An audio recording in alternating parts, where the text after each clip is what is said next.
Go buy a fan dog. That's all you need. Fuck. If only I thought of that. You know, I was sitting here in my room, sweating my ass off, and I never thought to myself, what if you got a fan? Thank you for that wonderful fucking insight. I truly never conceived of such a concept.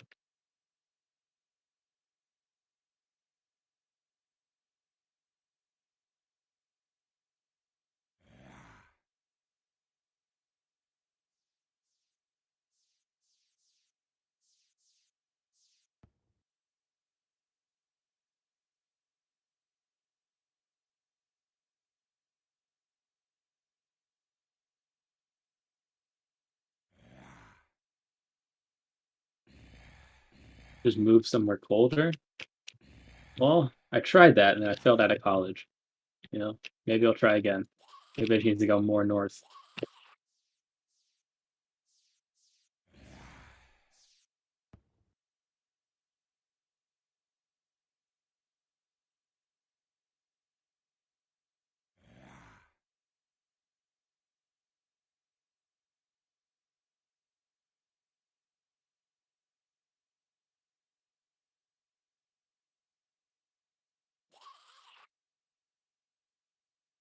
Food take?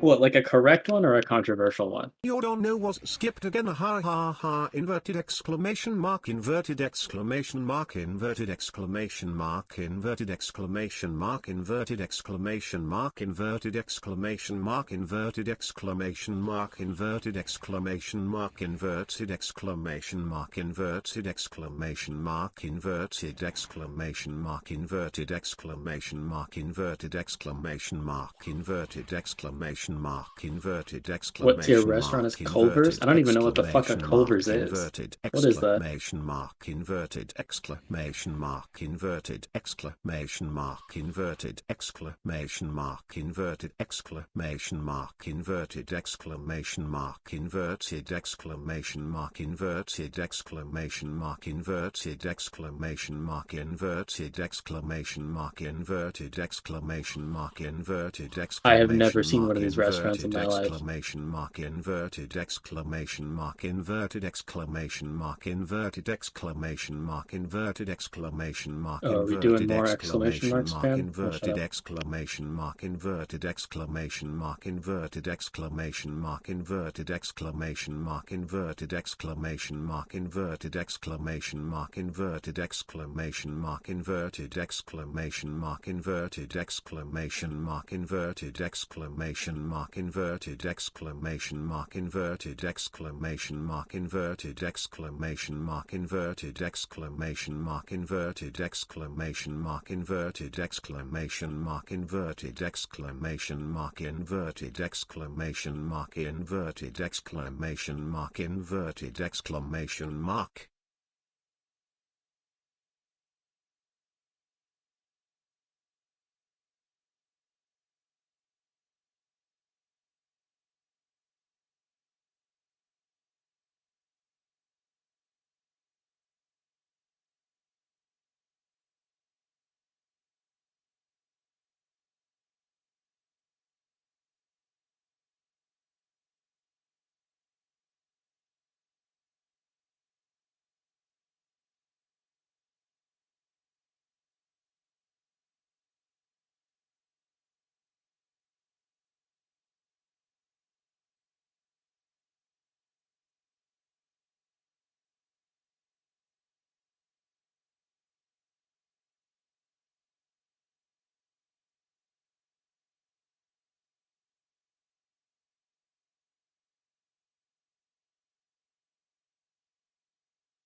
Sorry, hold on one sec. Chill.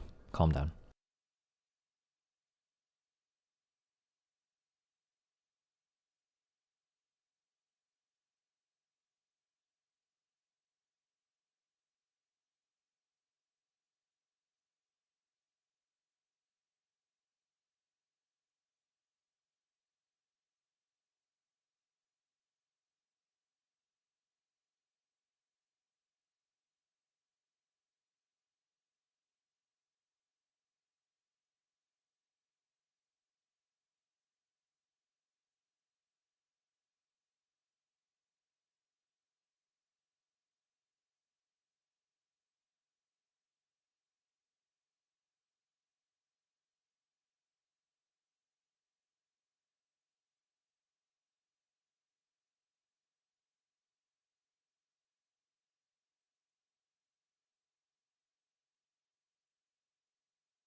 multiplication sign, fuck, multiplication sign, it, multiplication sign, I, multiplication sign, don't, multiplication sign, even, multiplication sign, care, multiplication sign, anymore, multiplication sign, take, multiplication sign, all, multiplication sign, my, multiplication sign, fucking, multiplication sign, money, multiplication sign.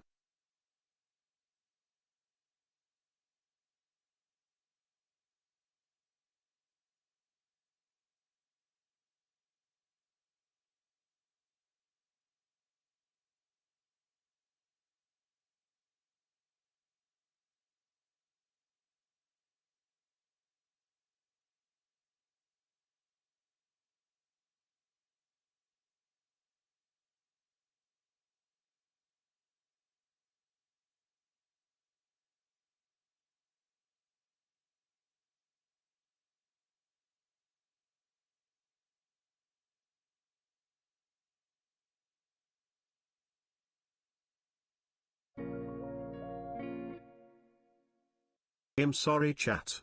Amogus imposter amogus imposter amongus you amogus use you imposters amogus imposter amongus among us imposter amongst you amogus use you imposter among us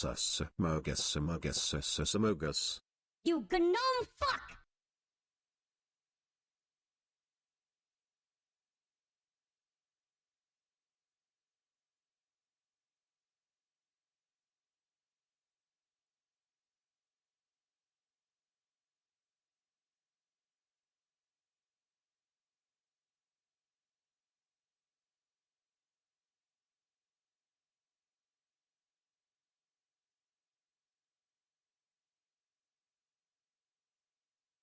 Is that all I have to do to get you guys to love me? I just gotta say Among Us and sus over and over again?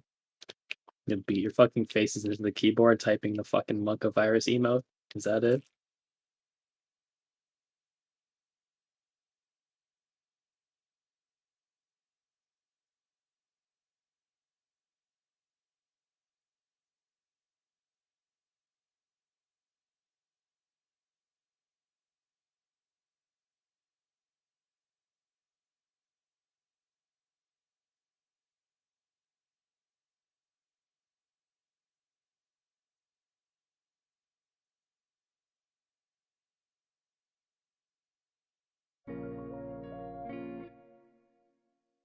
Toot off me head, toot off me head, toot off me head, toot off me head, toot off me head, toot off me head, toot off me head, toot off me head, toot off me head, toot off me head, toot off me head, toot off me head, toot off me, toot off me head, toot off me head, toot off me head, toot off me head, toot off me head, get.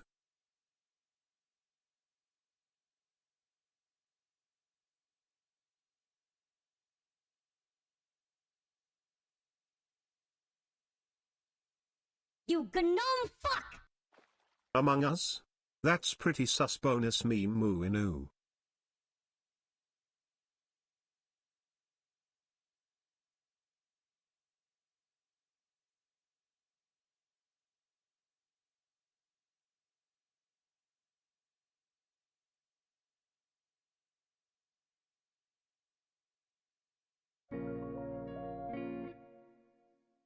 That's it.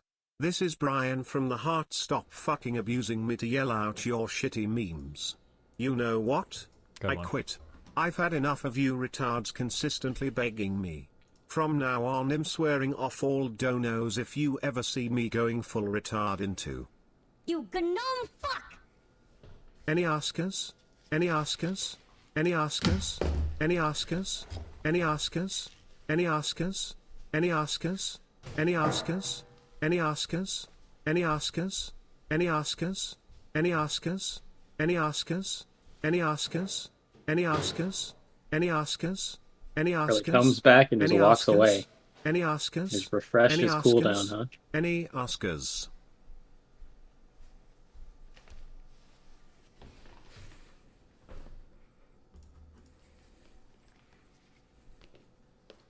Good job, guys.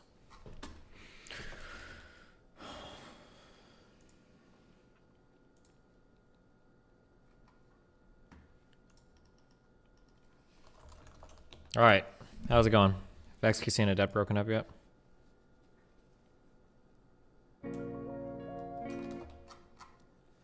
Of names fatty and salty commies the only thing him ever be in.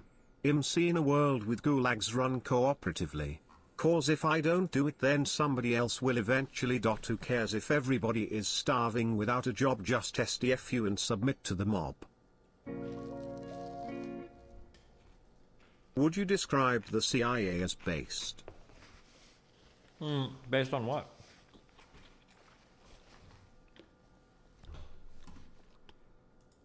Thoughts on this take? Oh, nice.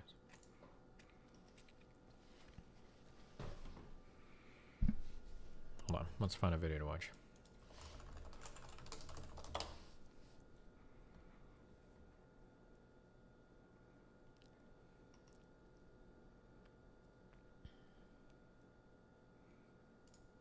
Brennan? I know what's going on here. I know what's going on here. Okay? I do. Do you? And if you want me to wander backstage to spill the beans... I mean, there's really no need for us to do that because... It's the final question, these other right? two are in the loop, so... They're in the loop. I'm the only one out of the loop, it would seem. And if we check my point total here, I don't need to walk to the front because I know what it is. It's a big old goose egg, gang. It's a fat 0. Hello, a little late addition to the numerical symbol chart brought to us from our friends in Arabia. A little bit of trivia that I happen to know about the history of numbers. That kind of little tidbit would serve me well in most trivia games, unless it had been rigged from the beginning. Whoa, dude. Whoa, dude. Chill out. Whoa, dude. I've only just begun to pull the thread on this sweater, friends. You would think in a game where there were only 2 possible correct choices that one would stumble into the right answer every so often, wouldn't you? In fact, the probability of never guessing right in the full game is a statistical wonder. And yet, here we are. Introduced at the top of the game as a champion. What do you think that means? Icarus flying too close to the sun. But it seems Daedalus, our little master crafter over here, had some wax wings of his own, didn't he? Wanted to see his sun fall from the sky. Oh, how close to the sun he flew. Well, I'm not having it. I've solved your labyrinth, puzzle master. The Minotaurs escaped, and you're gonna get the horns, buddy. Okay, are we? Can I tell you what Did we the think we thing were in is? on it, but actually Brennan is the only one in on it, and that was rehearsed? That was an incredible monologue. Brennan, what is the rule of the game? Can we all say I cannot win! That is correct, Brennan! You cannot win the game!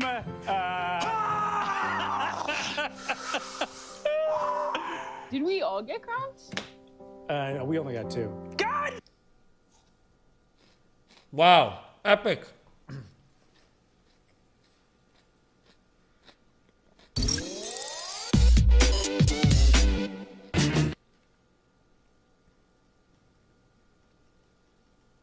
Uh-oh.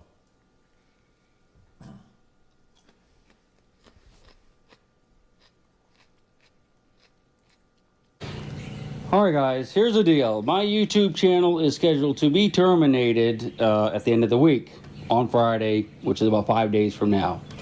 Don't know if I'm going to be able to save it or not, but I guess we'll try. I mean, I've already tried, but the YouTube isn't happy with what I've been sending them, so it looks like I might lose it all anyway. If I do lose my YouTube channel and it goes off the air, I may or may not continue doing videos. But if I do, I will continue to post them on my personal Patreon page and also on Facebook. I've been posting all of my videos over there already on my Chigs Army page or Aqua Chigger page, not my personal page, which I have not even looked at in probably a year. And basically what YouTube is telling me right now, and I'm going to show you this, is all in writing, I got it right here on my computer, is that if I do not give away the rights to 2 of my videos, one that's 5 years old and one that's, you know, a couple of years old, that another YouTuber has uploaded on their channel that is much, much, much larger than me. I mean, they have many, many millions more subscribers and get 20, 30 times the views per video that I do. So they're making YouTube a lot more money, and I guess they don't want to upset him. It's over in Saudi Arabia, and I'm going to show you all this. I think that's what's going on. I could be mistaken, but I can absolutely prove to you that I'm going to lose my channel on Friday.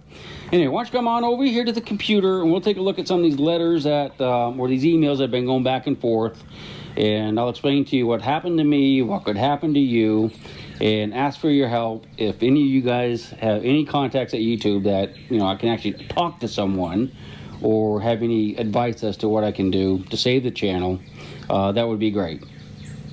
I just don't want to give my work to some guy over in Saudi Arabia who stole it, and quite frankly is probably making a lot of money doing that. Well, that's what he does. That's his channel. He steals videos, talks over them, calls it a reaction video, and it keeps going. But the interesting thing is, I mean, he doesn't even give me credit on that video, and he tried to hide it. Flip the image so that he's trying to hide the video from the programs that look for those videos that have been illegally uploaded, videos and or movies, like major motion picture movies.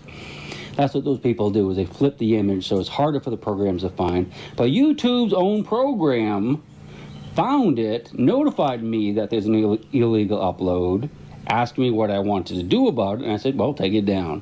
And that's where this all started. So I'm going to lose my channel because I did that. Anyway, come on over here. Let's take a look at the computer screen. I'll show you what I'm talking about, and we'll just go from there. Look at the notice. Oh, hold on.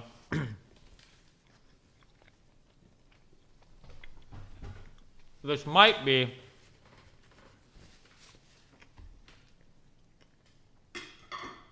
We don't have all the information yet.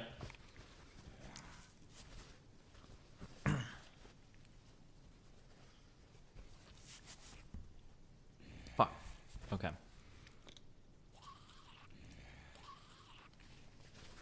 Fuck, Noah's ready. Okay, give me 10 minutes, and I'll call you.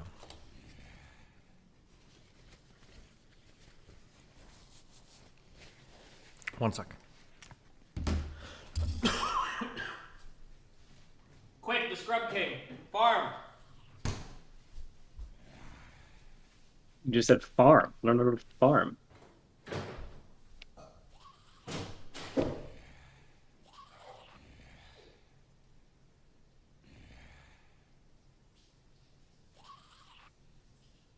And now you've fallen into the trap.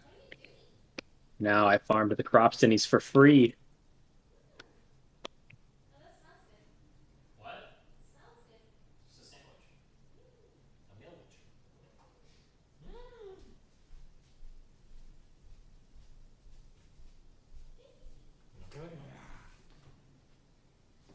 Fuck, there's a joke that I want to make.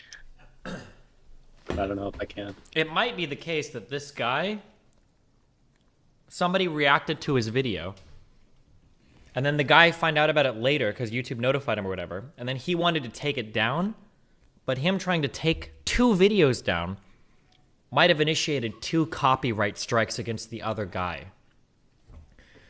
So if you're doing React content, and all of a sudden something comes in and you've got 2 copyright strikes, yeah, of course you're going to counterclaim that. You're like, wait, hold on. I can react to this guy's shit. That's fair use. Fuck this dude. Because 2 copyright strikes means you're 1 away from your channel getting deleted. And then if this guy gets the notification, hey, this guy's counterclaiming your shit, now you need to file basically paperwork showing that you own this material, or file something showing that you prove that you own this material, or else like we're going to revoke these counterclaims and possibly shut your channel down. That might be what happened here. In which case, I don't really blame the other guy for doing the counterclaim. But everybody in chat is saying there's a video explaining the resolution. I'm just explaining in terms of what we know so far. But I'm going to blow my nose 1 sec.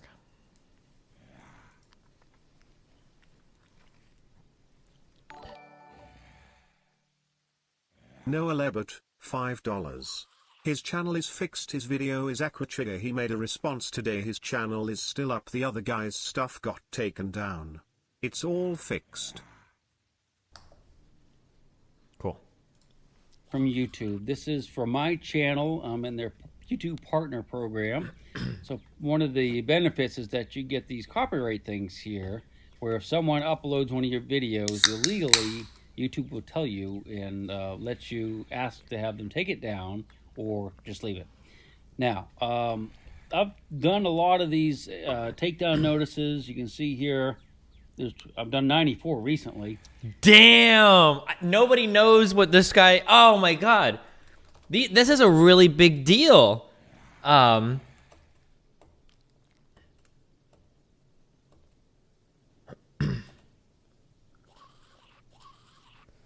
you submit a takedown notice... Oh, thank you.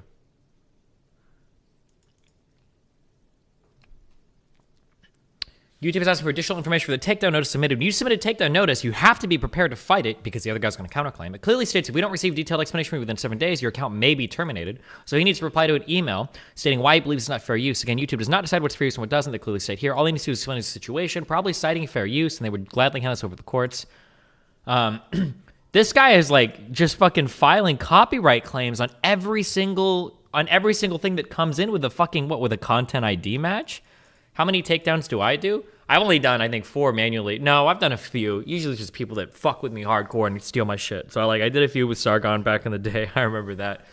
I've probably done like 2 or 3 others. But like in the lifetime of my channel, I think I've done it probably less than 10. Usually there's no problem. People just take it down. However, this one guy here, who has a much larger channel than mine, 6.3 million subscribers, Hello, getting let about me introduce myself. 250,000 views My per name is video, Bob is making YouTube a Smallberries. lot of money. All right, this is what he did. He took my video. That's me right there. That's my face. And this is my thumb. That's my So he's face doing what and my Reddit hates, and thumbnail. Reddit is cheering him on. Yeah, because they don't know. They're looking at it from the other end, and they just have no idea. Yeah. My video, and he uploaded it. These times are a little bit off. He has about 10 minutes of my video uploaded, and what he does is he tries to hide it from the computer program that will find videos like this. He's actually flipped the image, so it's like the image is, instead of being left to right, it's now right to left. And he's also slowed down the audio where I talk, so it's like talking like this. The only reason you do that is to hide it, okay, to hide the fact that you stole it. So those are 2 things that show me he knows exactly what he's doing. Quick look at what happens when we actually look at his video. Okay, this is the infringing video URL, so let's go ahead and click on that. That takes us over to his channel. I'll let it run. He talks like this for a few minutes, and then he goes into my video. Now, he talks over my videos. He calls it a reaction video, but it's basically my video all the way through that he has stolen.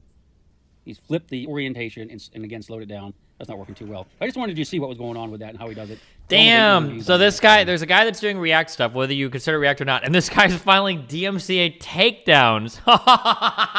Oh my god. And and Reddit is siding with him because it's just whoever posts the video, people are like, oh, bro, I'm so sorry. Holy shit. This guy is savage. Uploaded in 2017. This is what his channel looks like right here. He's got tons of videos, 300,000, 200,000, 300, 700. This engagement is not very good considering how many subs he has. But 1,000 views. Lots of that engagement is actually really bad considering how many subs he has. Money, and you'll notice that he's just taking other people's videos and doing what he did to mine. You may think that's perfectly okay, but it isn't. It's an illegal thing that he does. He can't do that any more than he can upload a major Hollywood movie and just change the dialogue. That's arguable, but log a little bit.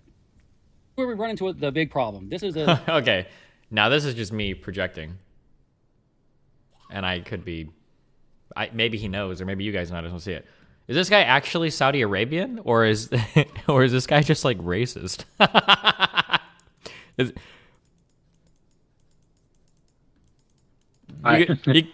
was gonna say. Yeah, this guy called him. He's like, oh, this guy from Saudi Arabia. Arabia. Like, is he actually, or is this guy just?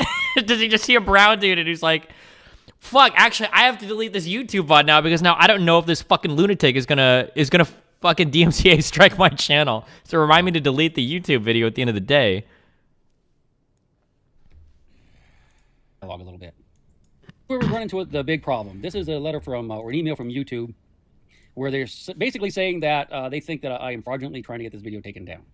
This is the... We remind you that in your allegation of copyright infringement, you stated that you are authorized to act on behalf of the owner of the exclusive right, blah, blah, blah. You understand that abuse of this form will result in termination of your YouTube account. For each video in question, please explain how you're authorized to make this claim, including supporting documentation of other evidence whenever possible. If we don't receive a detailed explanation within 7 days, your YouTube account may be terminated. This guy just can't fucking read. This is standard practice. Or I think even YouTube even asked me to do this shit when I filed mine like fucking years ago, I'm pretty sure.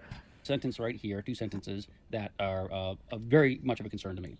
If we don't receive a detailed explanation from you within 7 days, your YouTube account may be terminated. May, okay, that's not so bad. You may be able to avoid termination if you retract your takedown request. So what they're saying is if I write them back and say, okay, I retract my takedown request, they can still terminate me. Okay, that's what they're telling me right there. If you wish to do so, please reply to this email. I hereby retract. I'm not going to do that because it's my video, and even if I did that, they could still terminate me. There's no guarantees.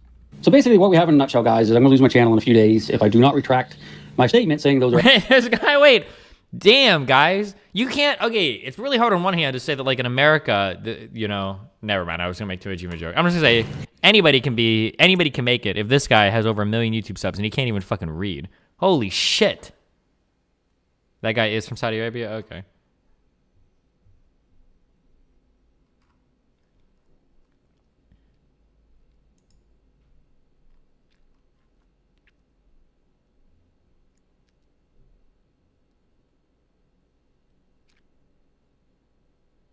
Damn, now these guys are they're pro DMCA takedowns. Holy shit. The biggest joke in this video is a claim at YouTube. Is a claim from YouTube. They take people making fraudulent copyright claims very seriously. What a joke. Abusive claims are the norm, and there are literally companies who sell business. Oh my God. Holy shit. I wonder if somebody was a musician who was like behind the scenes signed to like Universal Music. I wonder if they could pull the same thing off and just never mention that they're a part of Universal. What do you mean? mean? And do the same thing. Like people are stealing my music. YouTube's going to delete my channel and all my audience members. For no reason, even though they're doing the DMCA music thing that everybody on Reddit hates. I'd be curious if you could manage to grassroots that.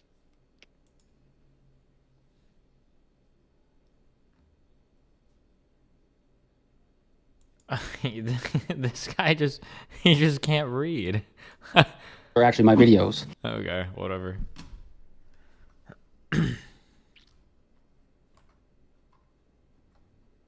Oh, we got a tweet from the juicer.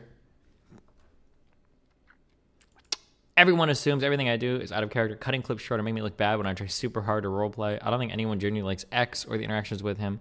I'll either make a new character or quit RP tomorrow. Thanks for watching. Damn. When you RP so hard, you're RPing in real life. I'm just kidding. I'm sorry. Method acting, baby. True.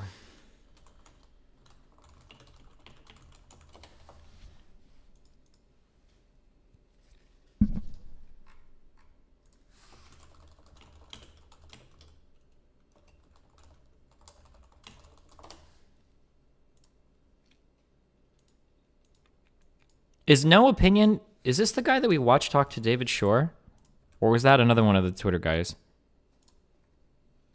Dude, this guy is going to be so disappointed because I think he thinks I'm like some insane fucking NIMBY dude. and it's, oh man.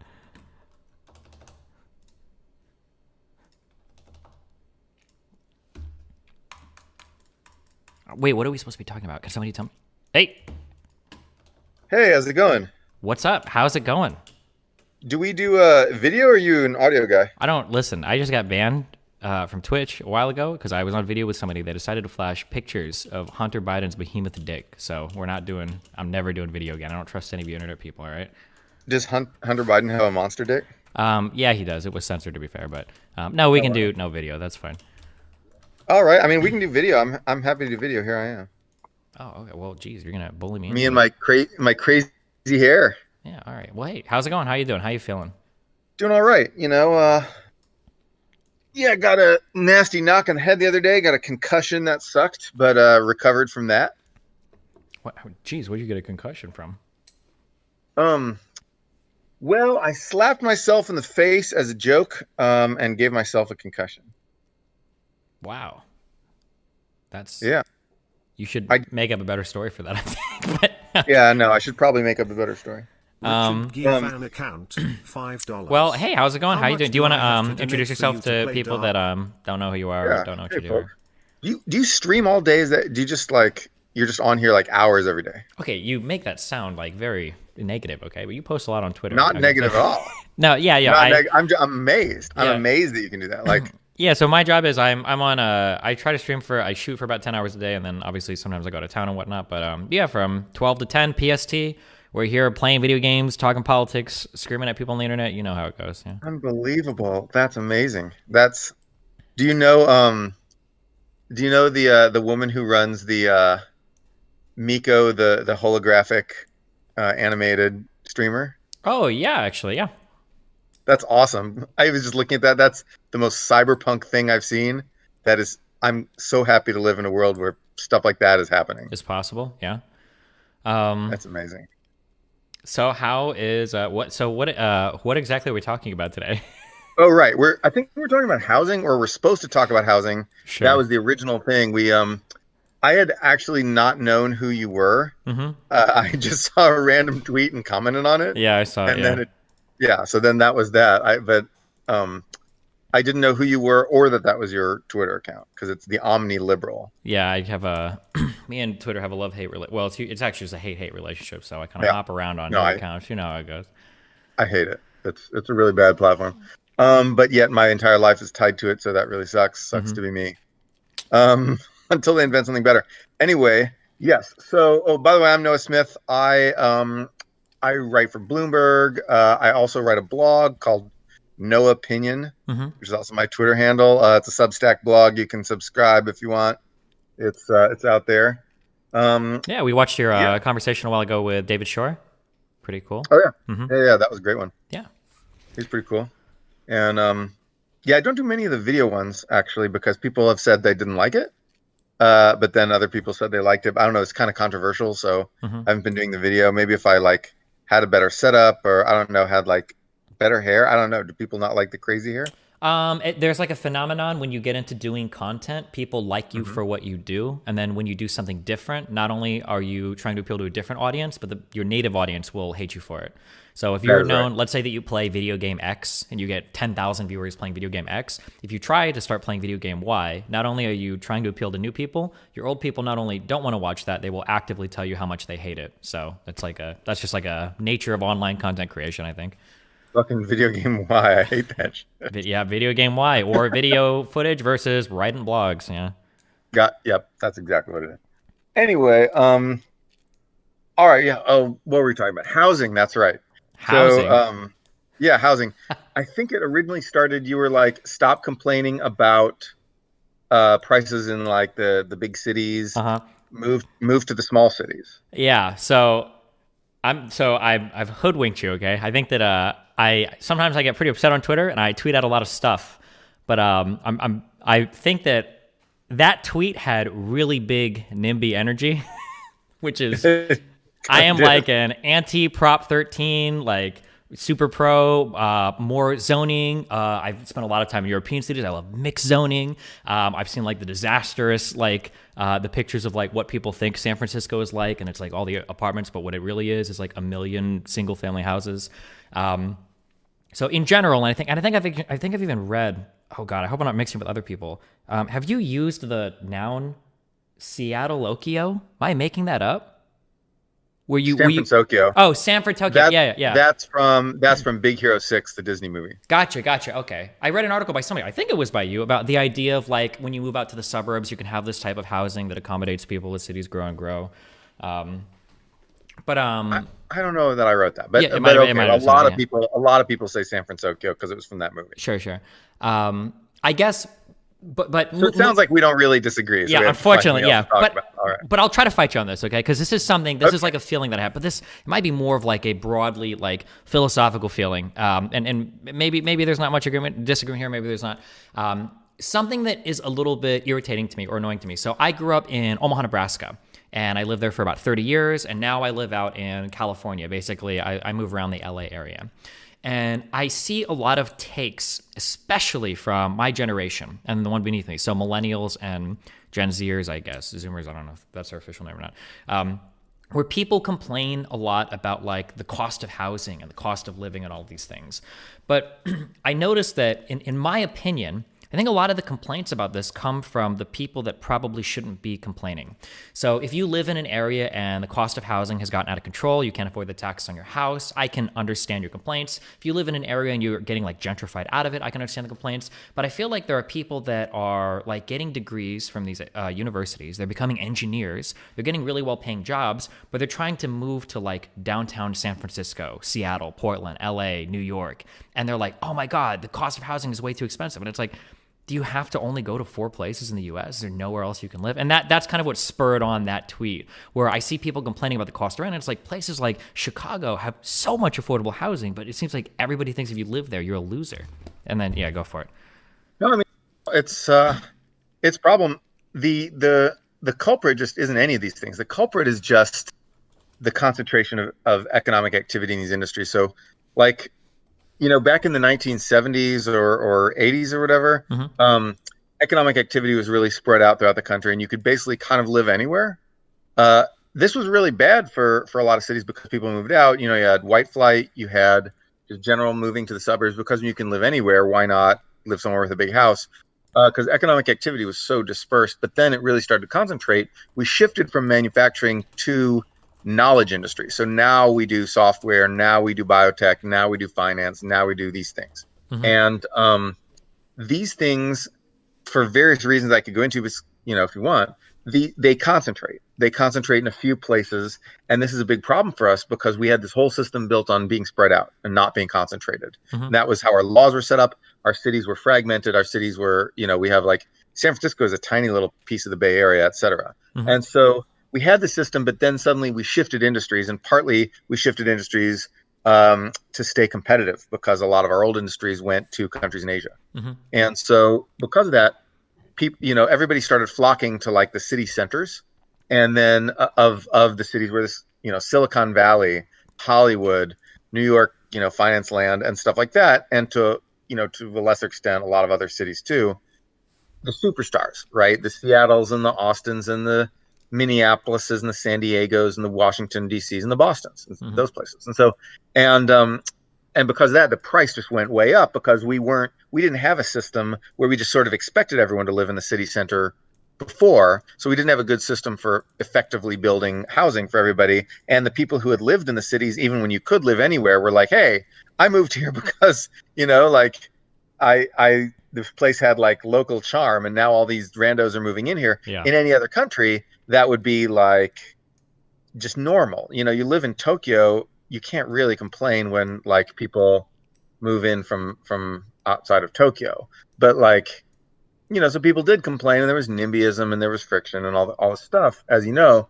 The problem is now, because of these clustering effects, because these industries really cluster in these cities, you can't. You have a choice. Like you can get like a second-tier job and live in a second-tier city. Or you can get a first-tier job and live in a first-tier city and pay like first-tier rent. And so that's a bad choice for us to have. So this is something that I kind of want to push back on or get your opinion on, or maybe my data is wrong, because it's hard to find. Like, I wish that I could concretely look up, like, what does a software engineer make in Chicago versus LA, And you can Google, and there's like sites that kind of track the aggregates. But what I see on the aggregates is that the impression that people seem to have is that, like, if I go to San Francisco with a 4-year, degree, comp sci, I get a software engineering job or whatever, I'm going to make $100,000 a year, and I'm going to pay maybe $2,800 a month for a single bedroom and rent or something. That's their idea. But if I go live in Chicago, I'm going to get a job that makes like $35,000 a year, and my rent might be $900 a month. It feels like people think that the software jobs that exist like outside, I know I was using one sector, but like people think the software jobs that exist outside San Francisco like pay like less than teacher wages.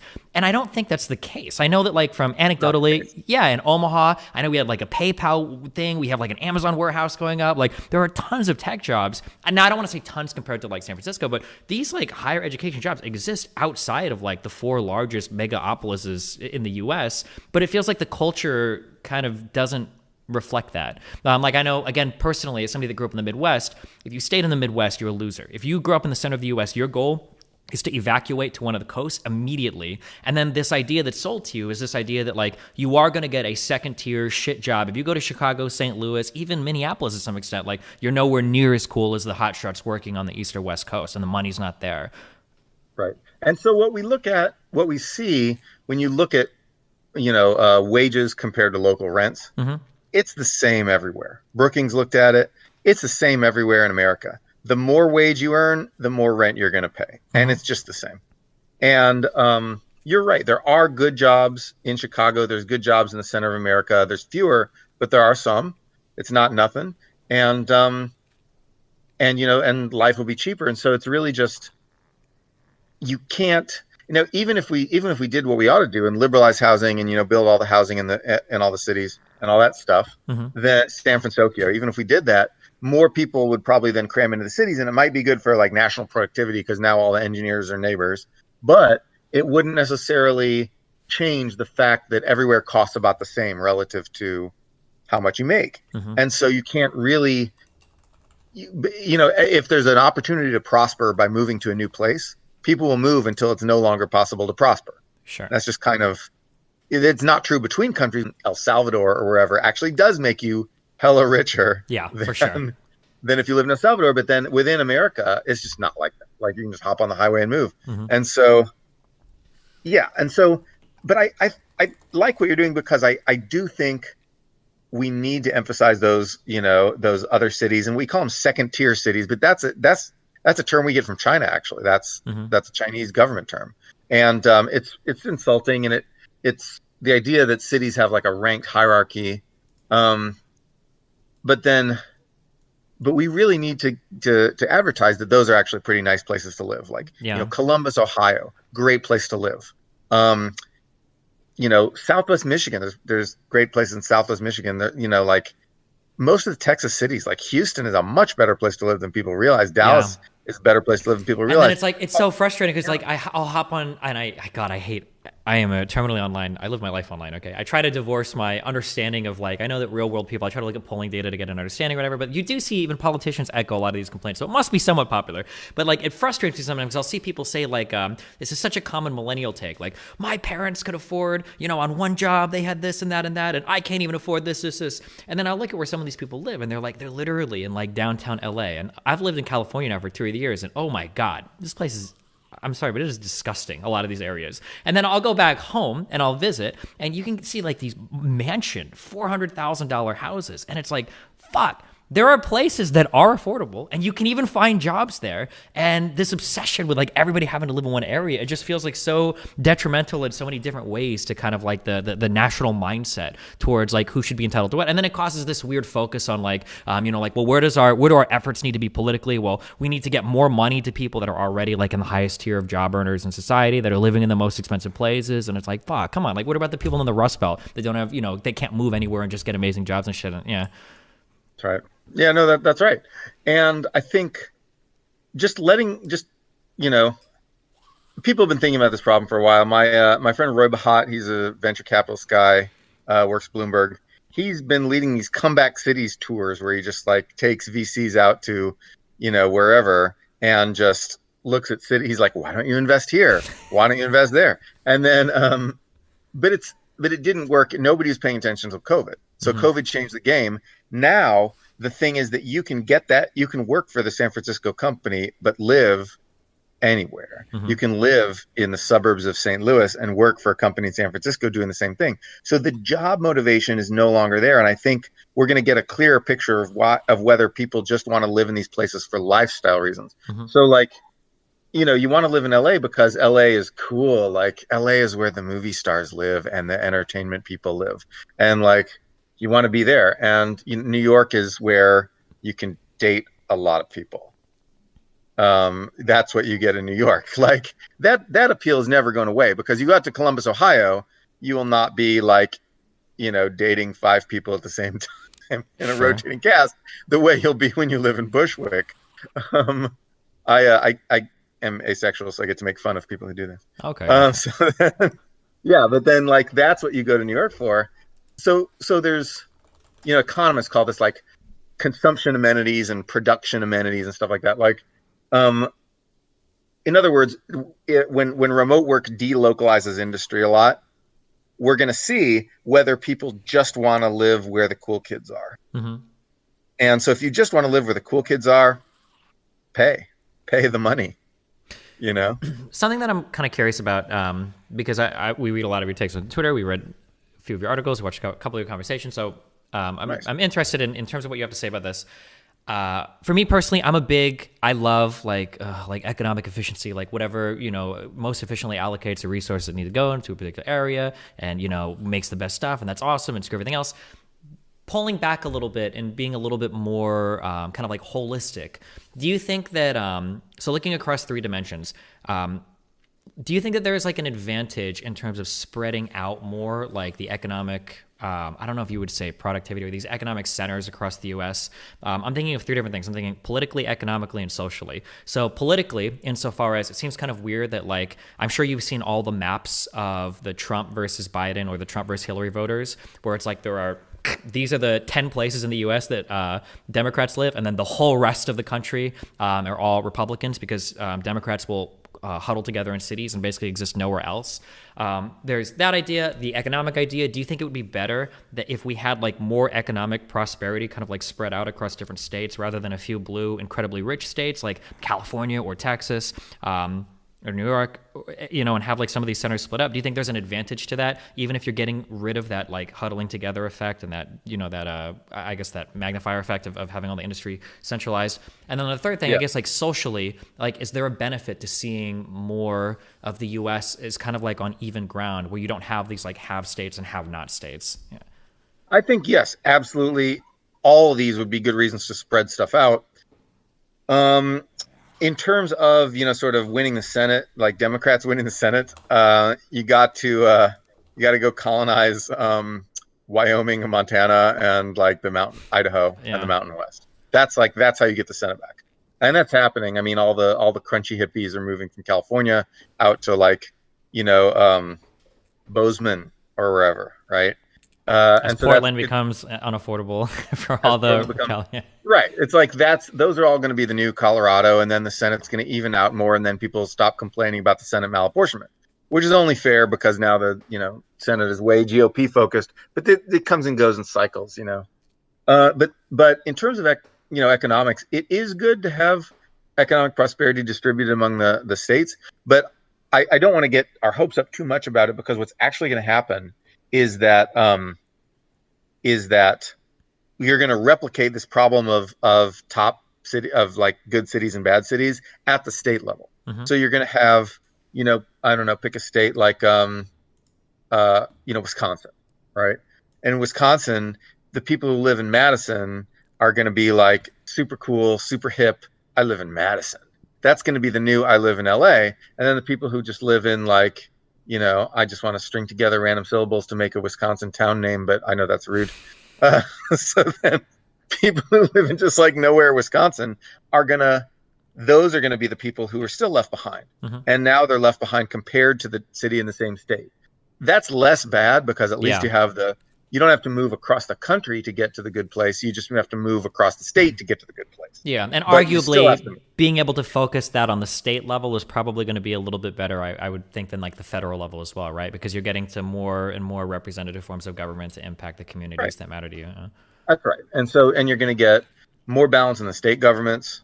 All these issues we have, thinking of it in red and blue states is a thing that needs to be left in the 2000s where it belongs. The red and blue states are over. You look at any of those maps, any of the maps, the cities are blue and the country's red. Yeah. That's it. Any maps. And the question of what are the red states, they're just the states where the cities are smaller. Yep. That's it.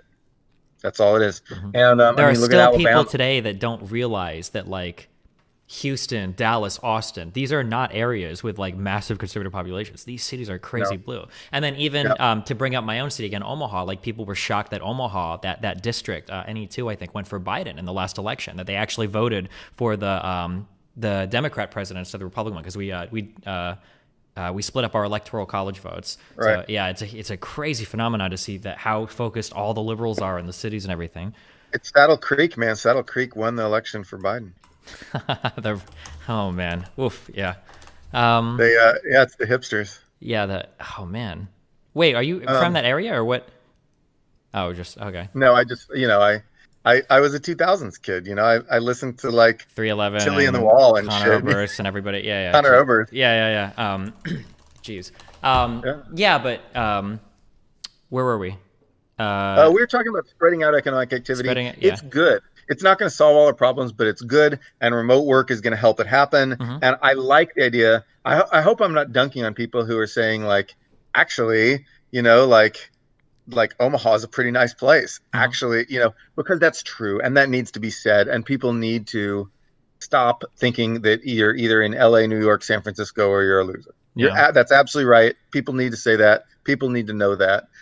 The one big problem I think with all this is the dating scene, because when you have a smaller population, it's a smaller pool of people to date. You go to New York and there's infinite people to date, and if you fail with one person, you can find another next day.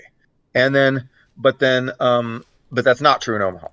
And of course, I would say that the New York dating scene kind of sucks because there's too many options, and you have this problem of optionality. But also, being in a small town where there's like nobody, where it's hard to meet people, and you're depressed all the time because it's hard to meet people, that sucks too. And so there's this happy medium to be gained, and I think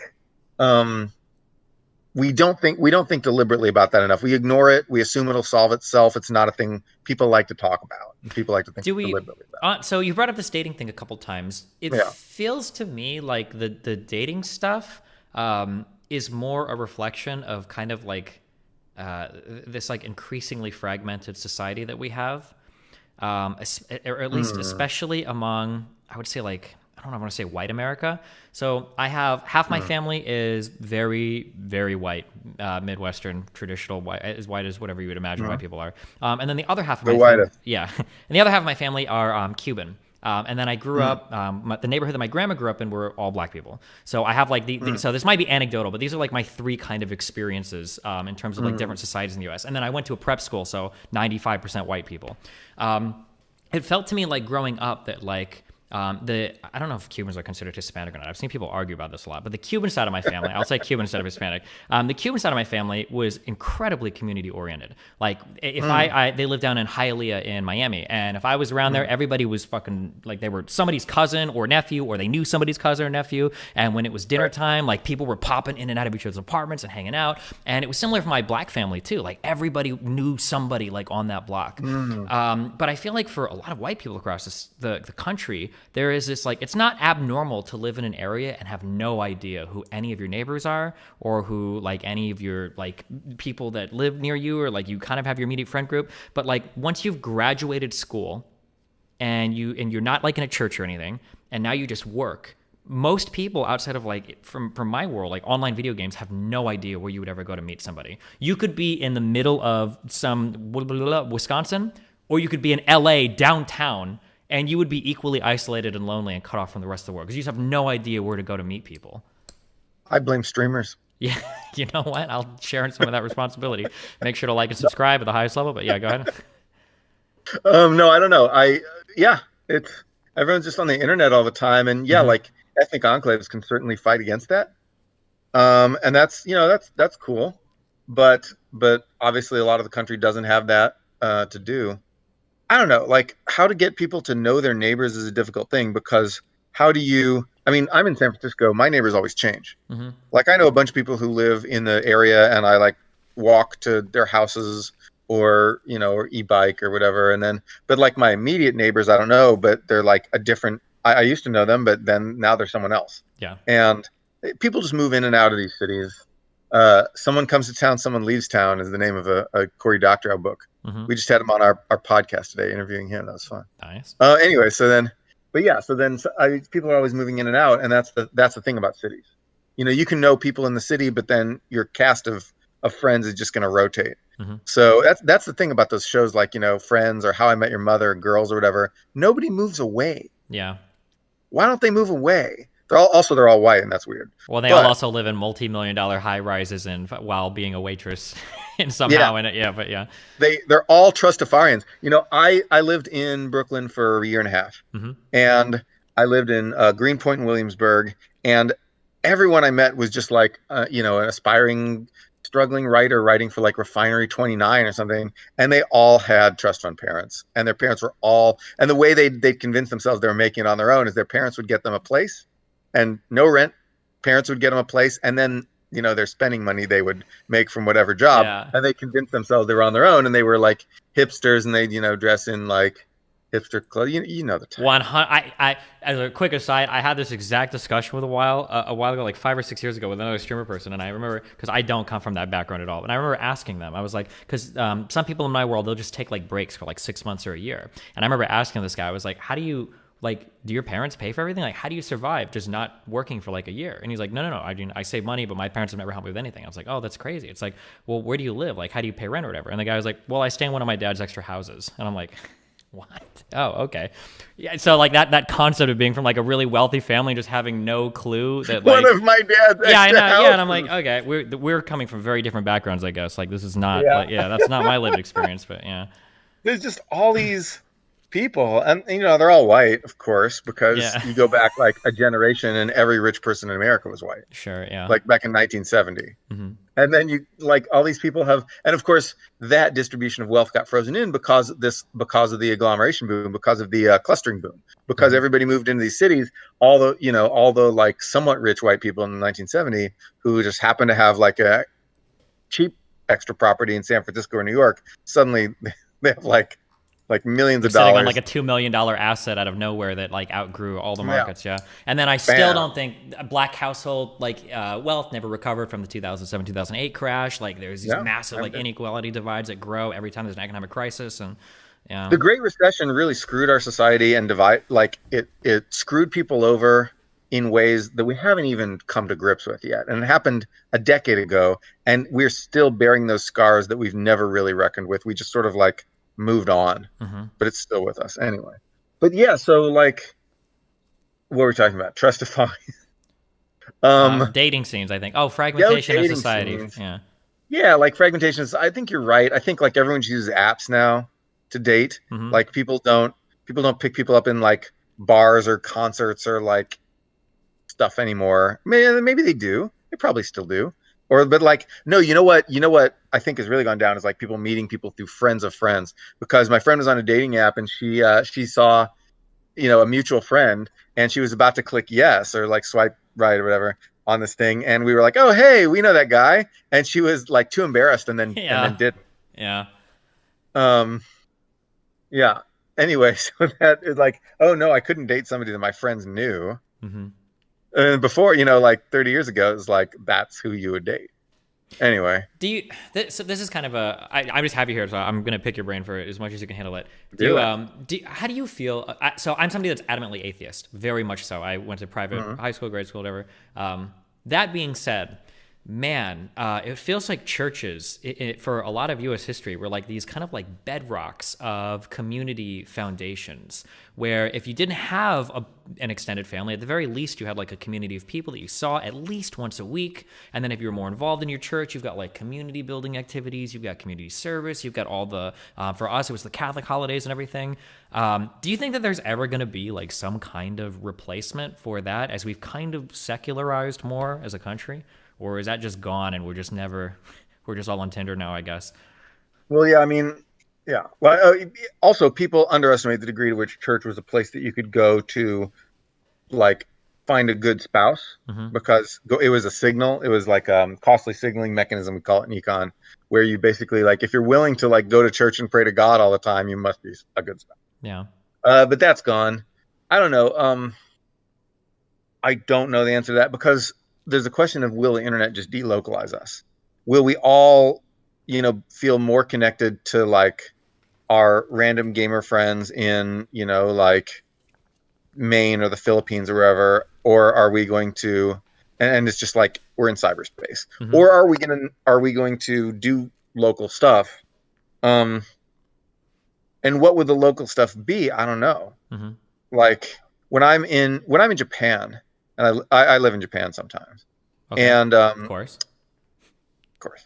when I'm there, like Japanese people really do congregate a lot in real space, and you go to like either a store, like you'd go to like hang out in like somebody's store, or there's other like spaces to hang out in, or just like meet your friends at everybody's like favorite restaurant or cafe or something, and people just like wander by. And there's a lot of like in-person physical stuff there, and people don't live on the internet as much there. Wait a second. I thought everyone in Japan was a huge anime fan and they watched it 24/7. Was I lied to? I'm sorry. I went around when I lived in Japan, and that was a while ago. For the long period of time, that was in like the mid 2000s, and I went around asking everybody like, "What's your favorite anime?" And they were like, "Simpsons, man! Oh no, I love the Simpsons." Gotcha. That's when I learned that anime just means cartoon. Yeah. Oh, okay. But yeah, so it was Simpsons, best anime. And it's funny because you can totally watch the dubbed like Simpsons in Japan, and you can get an idea of what these stereotypes are like. You can get an idea of what a Japanese dorky dad would talk like by listening to the Japanese Homer Simpson speak, and it's really good. You know, you can know like what the old gay accent was by listening to C-3PO in the dubbed Star Wars. Gotcha. Whereabouts in Japan do you live? I don't know how specific you're comfortable. I did live in Osaka for a long time, but then after that, Tokyo. And when I go back, I'm probably going to Tokyo because my friends are all there now. Okay, so here's a question. There are three things. There are actually so many things. Among the many things. Among the many things. Jesus Christ. Okay, so I have a disgusting, Swedish fiance, okay? She's European. I'm ashamed to admit it, okay? It is what it is, okay? Horrible. The Swedes. Now, ordinarily, I'm first in line to shut down America and attack America, but in the face of Europeans, I will vigilantly defend my country as the most patriotic American I can possibly be, all right? However, and I get annoyed because she comes to America and she complains about so many fucking things here. Lack of cell phone reception everywhere, how boring our cities look, blah, blah, blah, blah.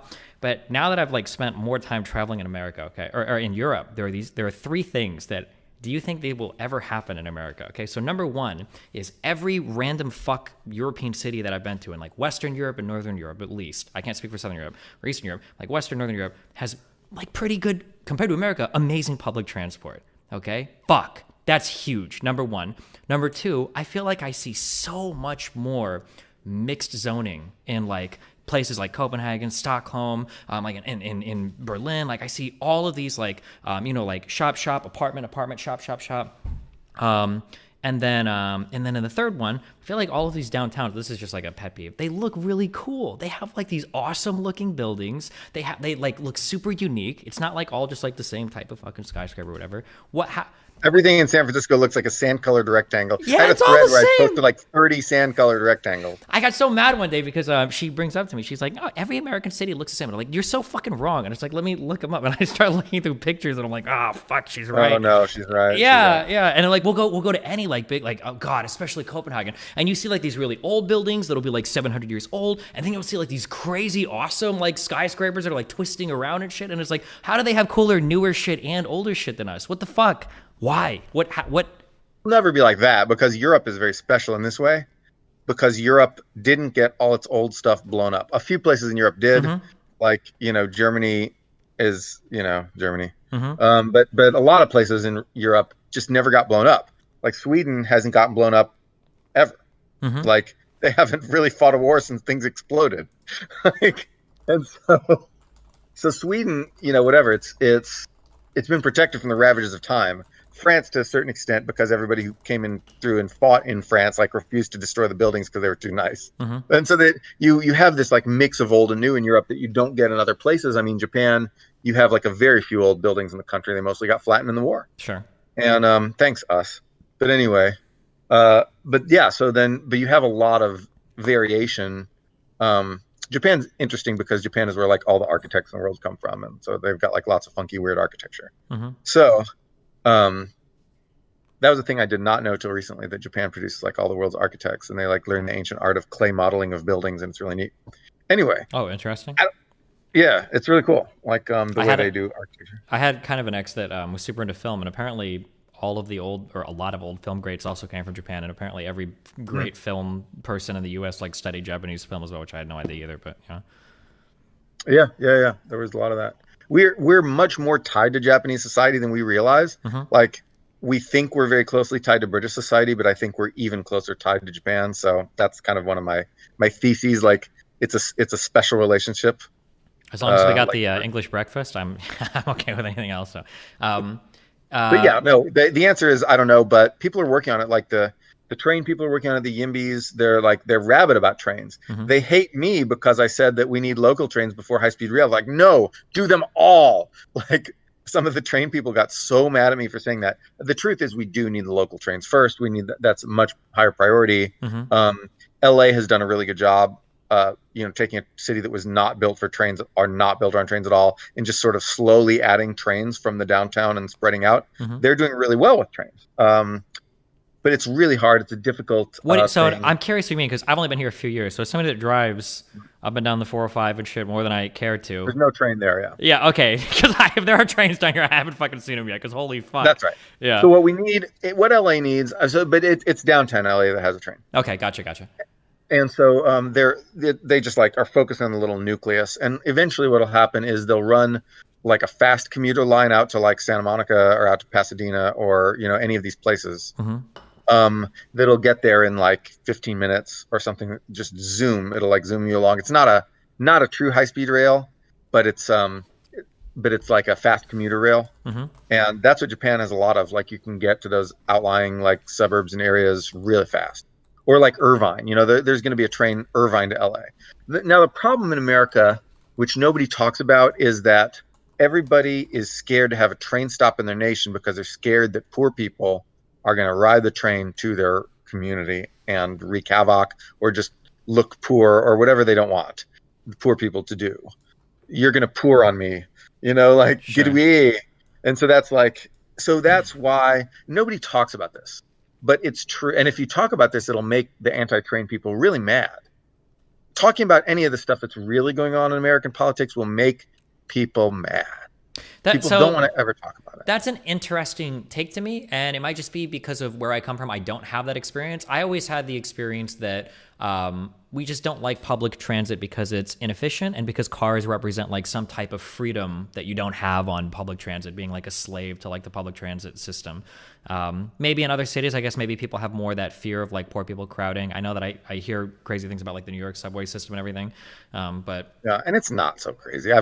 I've ridden the New York subway a hell of a lot. It's not crazy at all. There are places where trains are like almost never going to get crazy. There's places where buses get crazy. Sure. I don't personally like buses because I hate having to like stand outside waiting for a bus that may or may not come. But and America, we have a lot of buses. We'll always have like just enough buses for people to like barely get where they're going, because buses are viewed as charity in America. Buses are viewed as something that rich people pay for, that poor people use, that we give people because otherwise like cities will burn. So we make a bus. Yeah. Trains are something that everybody could use, except people don't want a train stop in their community. For this reason, I mean, like, talk to people sort of, talk to like the people who oppose train stops, talk to like local homeowners, read some planning meetings, or just talk to Daryl Owens. By the way, if you want, do you know Daryl? I don't. Okay. He's I Do the Thinking on Twitter. Okay. If there's just one guy, and he's a complete prodigy. Like the guy's amazing. He's 23 years old. He has already like organized and won a bunch of local elections. In his spare time. He's like a software engineer and also knows absolutely everything about urbanism. He also successfully did a campaign to take cops out of traffic stops in Berkeley. Okay. So guy's amazing. Really recommend him, and just talk to him about like why people hate trains. People hate trains, and why he'll tell you like the real politics of it. And a lot of those people, a lot of the East Bay Yimbys really know what's going on. My friend Diego Aguilar Cannibal, really like he will be straight with you and tell you these things. That sometimes even the like state level activists like California Yimby or something, they won't want to come out and say, you just don't want a train because like it might take a black person to your neighborhood, which is definitely a thing people are thinking about in many of these towns. It's going to be a while before that goes away. And like, I don't know how long. I think that we're just going to slowly realize that we want more trains and that trains are good and build more. It's just going to be grinding every step of the way. I remember one of my first blog posts was about, George Will, the columnist. He's like this conservative old guy for Washington Post. Okay, go for it. So he had this thing about how trains represent, like cars represent freedom and trains represent slavery. Okay. Like, I remember one of my first blog posts was just debunking this because I had just come back from Japan and I was like, actually, No, trains are incredibly freeing because you don't have to figure out where to park and spend hours behind the damn wheel wondering if you're about to get T-boned and killed. Like, that's freedom, to not have to worry about being killed and spend all these hours of your life and find parking. Yeah, I remember back in 2013, I think before I might have never rode on public transit in my life. I lived in Warsaw, Poland, which from an American perspective that doesn't know anything about anything, it's like Poland must be a third world country, and Warsaw, LOL, horrible. I didn't have a car there. I lived there for 3 months, and the idea that I could hop on any bus or any tram and get basically anywhere I wanted in that city at any point of the day was unreal. And as you said, to some extent, like incredibly freeing. Like I didn't need a car for 3 months there, and I could go anywhere in that city, basically 24/7. You know, at nights the routes are a little bit more restricted, but like I don't know, that was such an unbelievable feeling to me. And I felt so weird coming back, because if you bring up like Poland or whatever to anybody in the U.S., they're gonna think like, okay, Poland must be some random Eastern European shithole ex-satellite country or whatever. But it's like, damn, like if they can do that, like why don't we have any real public transit anywhere? Or being in even looking at things like bike lanes, you know, some of these European cities, I bring up Copenhagen a lot because that was the last big place I went to, looking at like the massive like lanes that they have, and like hundreds of people at once parked at a stoplight on bikes, and that could be like 500 cars, you know, at a light. Or being in London and listening to people complain about how horrible their subway is. They'll be like, oh god, the tube, it's so bad. And it's like, man, what's wrong? And it's like, every fucking day it's like 3 minutes late, and it runs like every 7 minutes. And I'm like, wait, what the fuck? Like if I'm in Omaha, I've got to wait like 2 hours between a stop and a bus, and sometimes I might not even show up. Oh yeah, like the lack of public transit in the United States, like I feel like it fundamentally alters so much of like what goes on in cities. Because it changes like the flow of traffic, it changes the jobs that are available to you, like more monopoly power over certain hiring firms that you can't get any other place in the city, and it just like it fucks so much up, and it drives me crazy that it's terrible. And that's it's really terrible. There's one other issue, by the way, related to this that I haven't talked about, which is that for some reason it costs 2 to 3 times as much in America to build transit. I'm not talking about buses, but trains. To build trains costs 2 to 3 times as much per mile in America as it does in France or any other rich country. Yeah, okay. And so it's ridiculous building costs, and it never gets. It also happens slower. Like we're slower to build this stuff, but also it just costs much more. And when it costs much more, we can't do it as much. And there's a guy, Alon Levy. He's Alonlevy. Okay. And he's kind of like this. He's been studying the train cost problem. That's like what he's monomaniacal, and he knows more information. He's forgotten more than you or I will ever know about train costs. And so he's a really interesting guy. He can get a little too into the weeds because he knows so much that it'll be like, well, if you use this construction process on this station instead of that construction process, you could have saved this one. But like, he knows absolutely everything. And so he's heading a project with the Niskanen Center, which is kind of like this neoliberal think tank, or maybe something like that. Sort of liberalitarian think tank. Okay. He's heading this project to figure out why stuff costs so much. Actually, it's not the only thing that costs much. Housing costs a lot, and highways do cost a lot to build in America.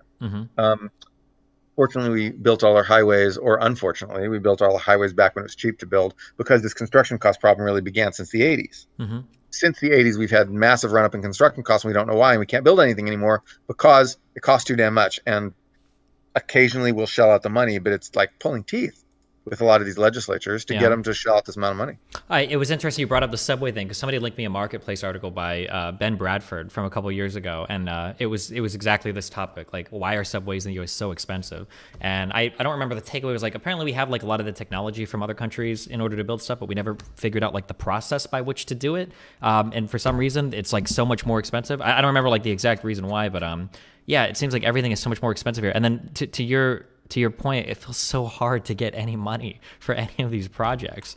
It drives me crazy because it feels like there's so much wealth in this country. I remember looking at the coronavirus vaccine stuff has probably been some of the most frustrating things I've seen in my life, because it looks like when you have like a single-minded purpose towards doing something as America, it feels like we really do have the ability to do anything. Like if we wanted to get like a man on Mars, like we could do it in 5 years. If we really all put our mind to it, we're like, yeah, we could do it. But there's deep dive radiation. Well, But yeah, well, sure, we but could do it. Yeah, I feel like we could do it, but it feels like there's like so much weird like political fighting, and there's all the like, can we afford it, and what does the budget have, and well, there's another $1 trillion that goes to the Middle East, and but we can't spend this a little bit on infrastructure in the U.S.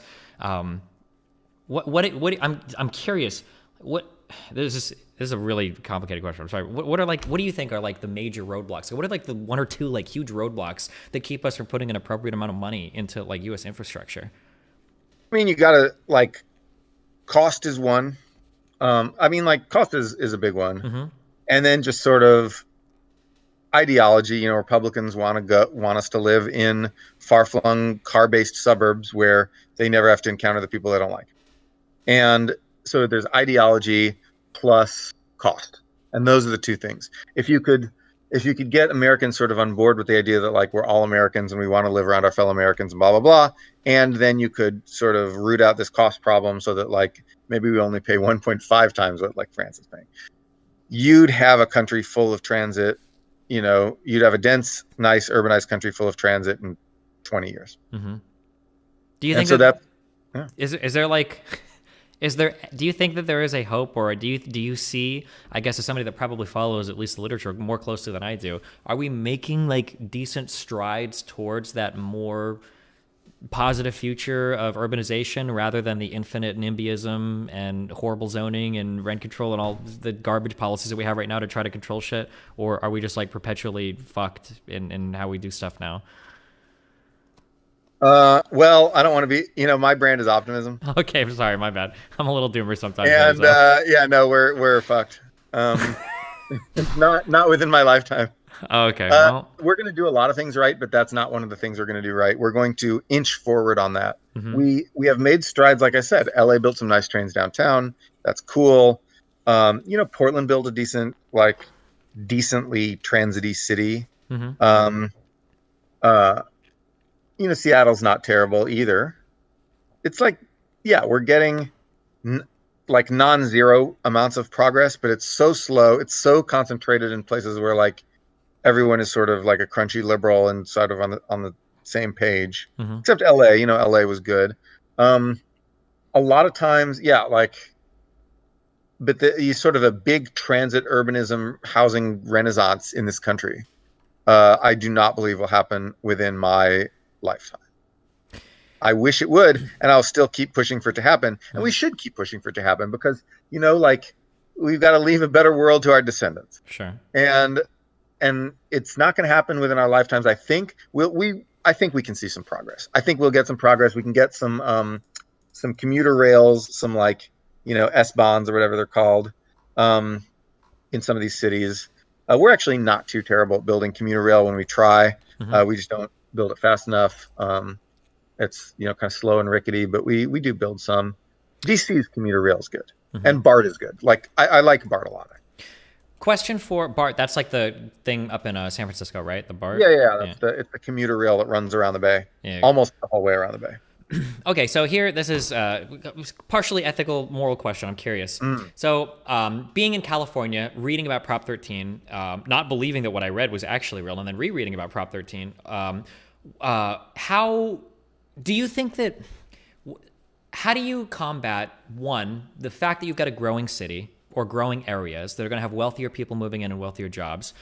How do you deal with not displacing the residents that are there already? Should you not displace them? Do you think that people have a right to live in some area indefinitely and their family and their progeny indefinitely? Should you try to push people out? And then how do you bring in new people while maintaining the people that are there without their rent rising, but being able to bring up other rents appropriately? How do you deal with that issue? Do you mean, when you say displacement, do you mean from infrastructure, you have to move so we can build this train track? No, I mean you have to move because, so we'll say in the place of California, absent Prop 13, you bought a $50,000 house, now it's worth $2 million, you can't afford the taxes on it, you should sell it and move. How do you prevent displacing people that? Yeah. Got it. Or I made a big assumption. Owners. Yeah, are you pro? Owners. Yeah, are you pro Prop 13 or are you anti Prop 13? Anti-Prop 13. Okay, so assuming no Prop 13, how do you prevent those people from being displaced, or should you? Should you just let them sell and leave, or what? I mean, your home is worth $2 million now. You're okay. Fuck. Okay. You take your $2 million. Sure. All right. Okay. But if you Yeah, there's like a medium, like maybe if it was worth like 100,000 and now it's like 200,000 and you're real poor and you can't afford it, blah blah blah. But like if you have a $2 million house and you're like, I'm poor, I'm being displaced, it's like you have a $2 million house. Okay, yeah, You have okay. $2 million. You're not rich. You're not. I mean, $2 million. Yeah, okay, you're rich. You're not. You're not Bill Gates. You're True. not whatever. Like you're not Elon Musk. You have just $2 million, but like. I just want to. I know that you don't know anybody about who I am or anything that I am, but I if you ever watch an old video of mine that ever comes up to you because of this conversation, or if you get roasted, I had this exact same take like a year ago, and I got fucking raked over the coals for it, and it was literally verbatim. It was like, wow, like. You have such a massively valuable asset that you can't even afford the taxes on it. That sounds like an awesome fucking problem to have. Sell it and move. But people were very, very, very unhappy with that. But let me try to. But practically what you do is you now with the ADU laws, you get an ADU, and the rent from your ADU will pay for your property tax. Gotcha. What is an ADU? What is that? An ADU is an accessory dwelling unit. Okay. It is basically like an in-law unit, if you know what that is. Okay. It's like it's like an apartment that's like attached to your house or like separate from your house or whatever. And there's like an apartment person who lives on your property. Yeah. And you still have the property and you can pay the property tax, and that rent from that person will pay for your property tax. Okay, let me give you the steelman opposition to that, because I am kind of curious how that looks. So let's say that you have these neighborhoods that have maybe we'll say this kind of like rich cultural background or heritage, and you've got these families that have traditionally lived here. Like, is it? And I'm not loading this value statement one way or another. I'm genuinely curious what you think. Like, should it be seen? Should there be some type of goal to preserving those communities, or do you just let them grow, let them sell their houses, and then move the fuck out and go somewhere else? Or like, how do you deal with that? Like, some people would argue that that's like a form of gentrification, that you're basically moving these people away from these areas as a result of rising taxes, and then letting what happens to be usually whiter, more educated people come and move in. I mean, first of all, neighborhoods churn and neighborhoods change, and that's always been a thing. If you look at the at the percentage of neighborhoods that are being gentrified in America and where they are, it's actually a very small number. Most of the churn that happens is not that. It's just other things. There's neighborhoods that like neighborhood composition has always churned and changed. Sure. And I am not. Like you have this Jane Jacobs ideal of like these, nice little enclave villages within cities that are kind of the same forever. And you know what? If those are preserved, then cool. And if they're not, then fine, because it's as Cory Doctorow, the science fiction author, once wrote in a book, it's not a museum, it's a ride. Gotcha. Yeah. Okay. And new neighborhoods will come in. But to be honest, like in the specific instance you're talking about, where you have ownership that goes up, where the house price goes up a lot, you can do the ADU thing now, and that's legal everywhere in California. And so if you have the ADU, you will not have to move, and you will. Now, of course, I don't know if that'll preserve neighborhood character, because what you get is new people moving into the ADUs. Sure. And so like we used to have, I don't know if you have like an entirely Filipino community in like South Bay or whatever, and then now it's like half Filipino and like half Latino or something. You're going to have that, and then you're just like, and then when you're talking about community preservation, you're talking purely about ethnic homogeneity, and I'm like, no, that's America. We don't do that. We don't keep people from moving in just to preserve the ethnic homogeneity of a community. That's not good. Sure. But it's good to not have people have to move out of places, out of their communities for economic reasons. All things being equal, we'd like to be able to preserve those. But I think that the ADU laws are really useful because it gives everyone who's in the situation an option they can do. And there's plenty of demand for ADUs. Someone will, if you have a $2 million house, you put an apartment ADU on that property, someone's going to move to that apartment. Someone's going to live there. They're going to pay you rent, and that'll take care of your property tax. And so I think that's just sort of like this easy solution that you can do to keep that property. And if everybody does it, the community will stay. That said, communities just don't stay. Gotcha. Okay. I think I would agree that. So we shouldn't be enacting policy that is economically detrimental just to maintain some facade of permanence in some like community or whatever somewhere. Generally, right? Not too much. I mean, yeah, we don't want poor people to have to bear the cost of moving. For sure. And you have this other thing where you see, the thing is that if you look at which neighborhoods are getting hit in America, you see a very few neighborhoods that are gentrifying, and they're all in like big cities. Like Washington, D.C. has a bunch of gentrifying neighborhoods. But then, and like New York has like a couple. But then if you look at neighborhoods that are really disadvantaged in America, most of those are being hit by decline, not gentrification. So what happens instead is you have a place that's sort of working class place. Half the people move out and move to New York or wherever. And then the other half that are there, what do you have? You have roads that there's no longer the tax base to pay for. You have empty, looming houses that don't sustain a neighborhood and aren't where being like maintained. criminals congregate, that aren't being maintained and that fall apart. You have storefronts that are boarded up because there's not the demand to sustain them anymore. And yet you still have the half of the people who remained living there. And so you have these semi-ghost towns, these zombie towns all across America, where half the people moved away and half couldn't move away or wouldn't move away, or they're just too old, or they're just too stuck there, or they just don't want to move. They want to move and leave the place they've always been. And then there's just, you have wasting infrastructure and decaying neighborhoods in these places. This is much more common than gentrification. Much, much more common. And it's a function of the exact same economic processes that I've been talking about. The thing where everybody's moving out of the small towns to the cities, out of the interstates to the coast, all of the, the knowledge industry clustering, the shift in our industrial structure from distributed production to concentrated production.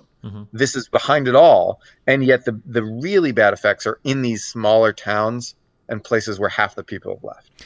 What kind of policies do you advocate for so in cities, we do need a combination of like rich and poor workers, or like managerial white collar workers and working class workers. We need cities where these people can live in the same areas. How do you facilitate that? Well, it's a big order. There's a lot of things you can do. So one thing you can do really is build more affordable housing in the big cities so people can move. People can live more there. When you do that, do you restrict that by income? Yeah, because if I were to go and live somewhere, there's a lot of software devs who'd be like, I'll live in a shitty fucking affordable house. I don't care, right? How do you restrict that housing stock to the people that need it? Oh, you don't have to. That really doesn't matter if you do, because if you build yuppie houses, yuppies go there, and then other people can live in like the existing stuff. Okay. So that's called the yuppie fish tank strategy. I invented that name. I swear to God, it was your article that you read. I swear to God, I think it was, because I think you talk about this exact same thing. Yeah, I read that Tokyo term because you talk about building. If you've got like an inflow of yuppies, you want to have the yuppie containment protocol, and so you build the yuppies, the yuppie fish tanks. And then they it's all like fuck in off Ghostbusters, where you put the ghosts in the containment unit. It's like that's what you do to the yuppies, and then the yuppies go live. There's like this place in San Francisco that I like walk past occasionally called Nema, and it's just like a big glass tower, and it has like these like advertisements where it shows a bunch of yuppies hanging out by like the internal pool facilities or whatever they have. That's fine. Build the yuppie fish tanks. It's pretty dense if you build up. It's like, they're luxury units, which, I mean, these are like 800 square foot units. Luxury. They have low ceilings. You can build a lot of them in a big glass tower, and then the yuppies all go live there, and they're like, I live in San Francisco, and then they're fine. And then they don't go invade someone else's neighborhood. I don't know if this is a real term that people use or not. Have you ever heard the phrase induced demand? Yeah, induced demand. Yeah. Are you ever worried that making more affordable housing and then more, I guess, yuppie fish tanks or whatever, that it would just perpetually outpace what like a working class? So like ideally somebody that works at Starbucks should hopefully be able to live near one in downtown San Francisco, or be able to get to one at least, right? Is that possible? Is that attainable? In terms of like building affordable housing? Fish tanks, the idea for listeners who don't know what induced demand is, the idea is that if a bunch of yuppies hear that like yuppie housing is going up in an area, they'll all move there, and then like it'll just increase gentrification in that neighborhood. There's reasons to think that first of all, there's lots of evidence that this doesn't actually happen. If you look at market rate housing development and its effect on local neighborhoods or whatever, it does lower rents. It doesn't lower rents a hell of a lot, but it lowers rents a little bit in the surrounding neighborhoods. So whatever induced demand is happening, it's more than canceled out by the increased local supply. Okay. And so empirically, and there's like 5 papers that show this, and there's more every day, but at this point it's pretty clear. Like, it's not, yuppie fish tanks won't like make your whole town cheap, but it won't solve like America's overall rent problem, but it doesn't, the induced demand thing is not too big of a deal.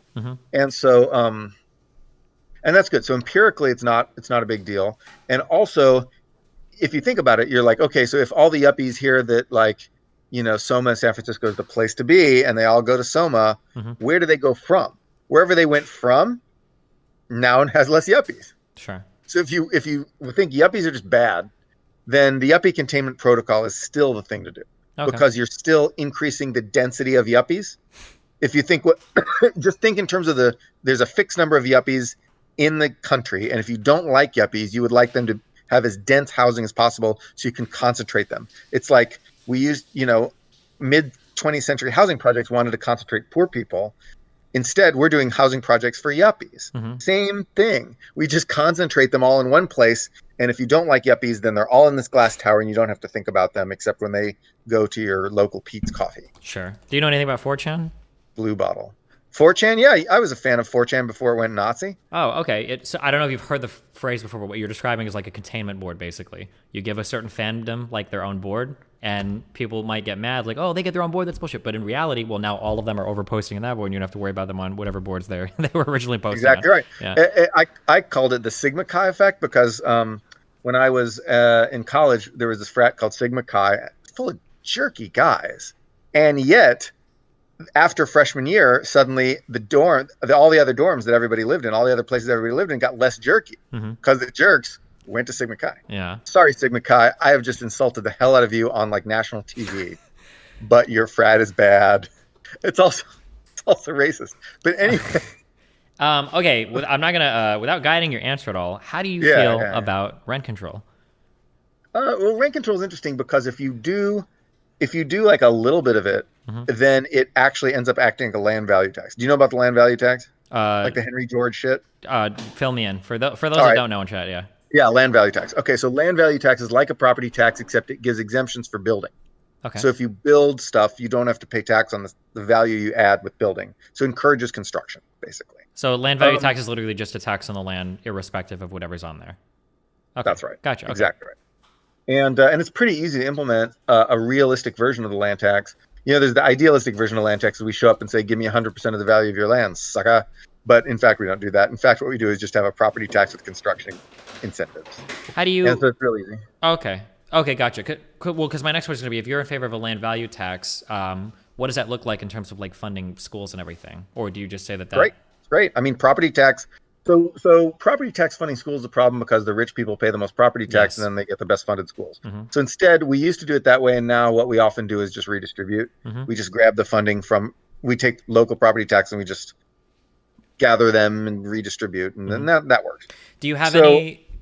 I was going to ask, do you have any, like, is there like a philosophical problem there with land value tax kind of being regressive insofar as tax to total value of the property you live on? So, for instance, I might have a neighbor with a $10 million house and I have a $100,000 house. Hypothetically, we'll say we're next to each other in the same neighborhood. We're paying the same tax on it. So as a percentage of our mortgage payment, say we're paying an escrow, right? They're paying like way less than I am. Does that make sense? Is that something we care about at all? Or do we just make it progressive?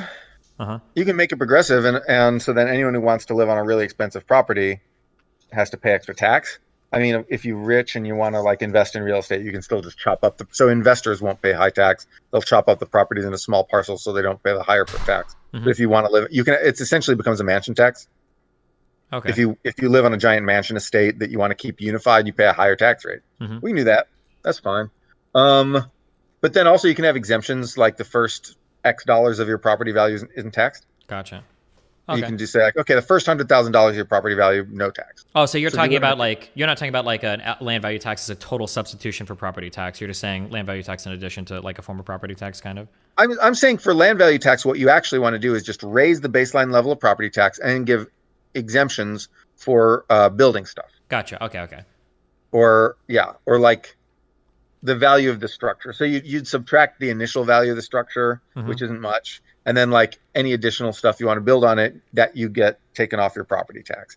This is especially good in like cities where you want to get buildings like dense housing, right? So like Pennsylvania used to have this tax, and it worked pretty well. They encouraged, like Pittsburgh, like Philadelphia, I think, had this tax, and it encouraged some construction. So it's not this magical cure-all tax that like the Georgists online think. They're the guys with a little green and tan, little chevron looking icon. Gotcha. I'm going to be honest. The only time I've ever heard of land value tax is usually with somebody with Georgists in the title of their Twitter, and I usually everything they tweet is really obnoxious. So I feel like that's the only reason I haven't looked into it at all.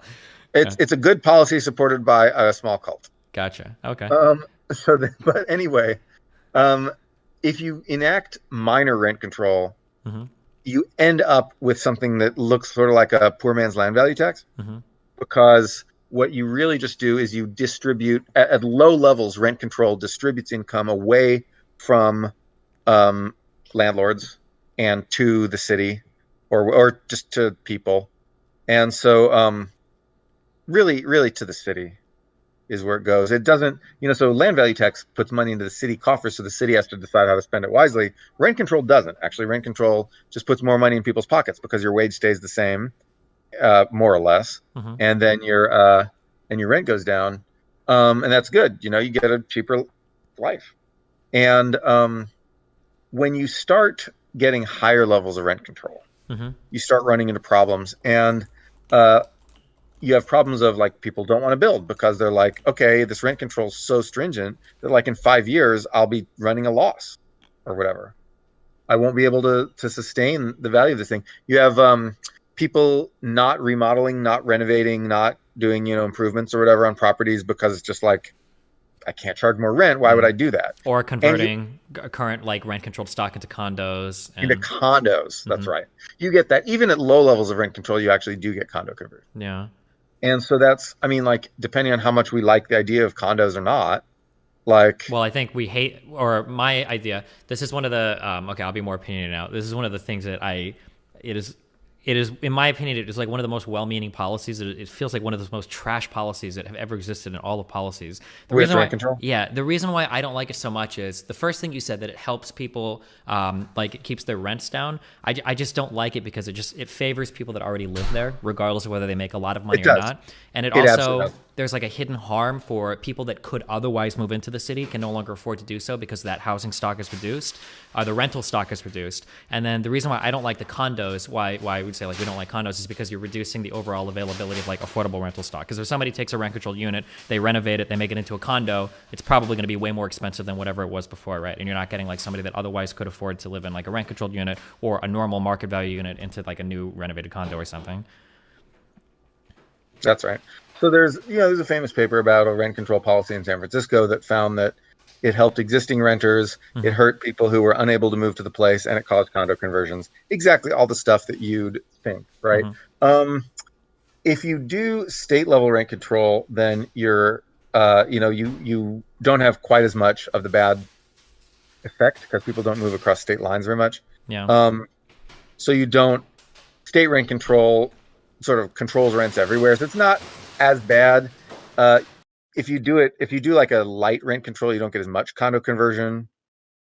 So like, yeah, it's at a low level, it probably is like good on balance, but everyone who does it has a temptation to make it at a high level, especially because then you get a constituency for it, because the people who live in the rent control apartments become like pseudo homeowners and they don't want things to change.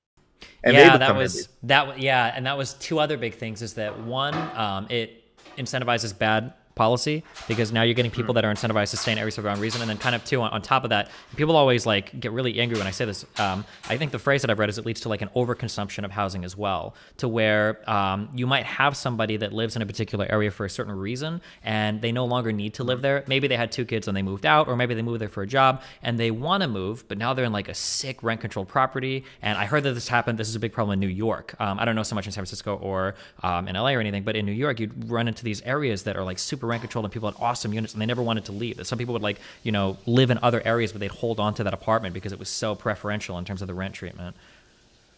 Yep. No, it's absolutely right. It introduces a lot of little distortions that you wouldn't expect. It complicates people's lives and makes things more difficult. It's sort of this thing. It's kind of like this emergency policy that people will slap on a city.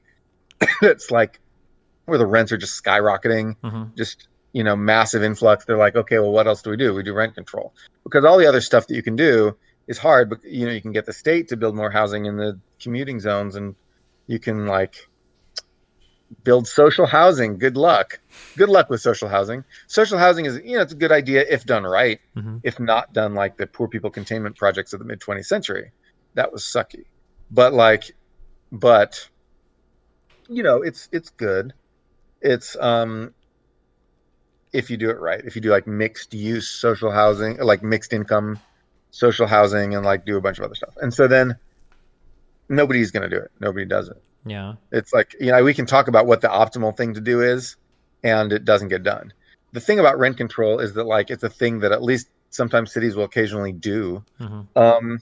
And if you do a lot of it, it really sucks. And if you do a little bit of it, it can be good on balance, although it creates these winners and losers and insiders, outsiders, and blah, blah, blah. So the answer to what do I think about rent control is I don't think about it much. Gotcha. Okay. Do you think that is mixed zoning really cool, or does it just seem cool when I see it, or is it? How do you feel about it? Yeah. Mixed zoning. Oh, mixed use zoning is great. Okay. Like we want that. That's great. We want like little stores in neighborhoods. We want restaurants in neighborhoods. We don't want factories in neighborhoods. So that's the one harsh zoning thing we need to do is industrial versus residential. Residential commercial should be combined a lot. And the idea of like all residential and all commercial places, and like single family house zoning is just like, that's a blight. Ban it. Ban it nationwide. Whatever you can ban it, ban it. It's totally. So you would pointless. eliminate. You think suburb bad, get rid of them, or suburbs at least All need to be single family mixed use? zoning? No, suburbs are fine. Suburbs are fine. But I've been to suburbs now across America that don't look like the suburbs I grew up with. When I grew up with suburbs, it was like, these are houses. Everyone's in a single family house with a lawn. And then maybe there's, you know, in the like poor quarter of the town, there's like apartments.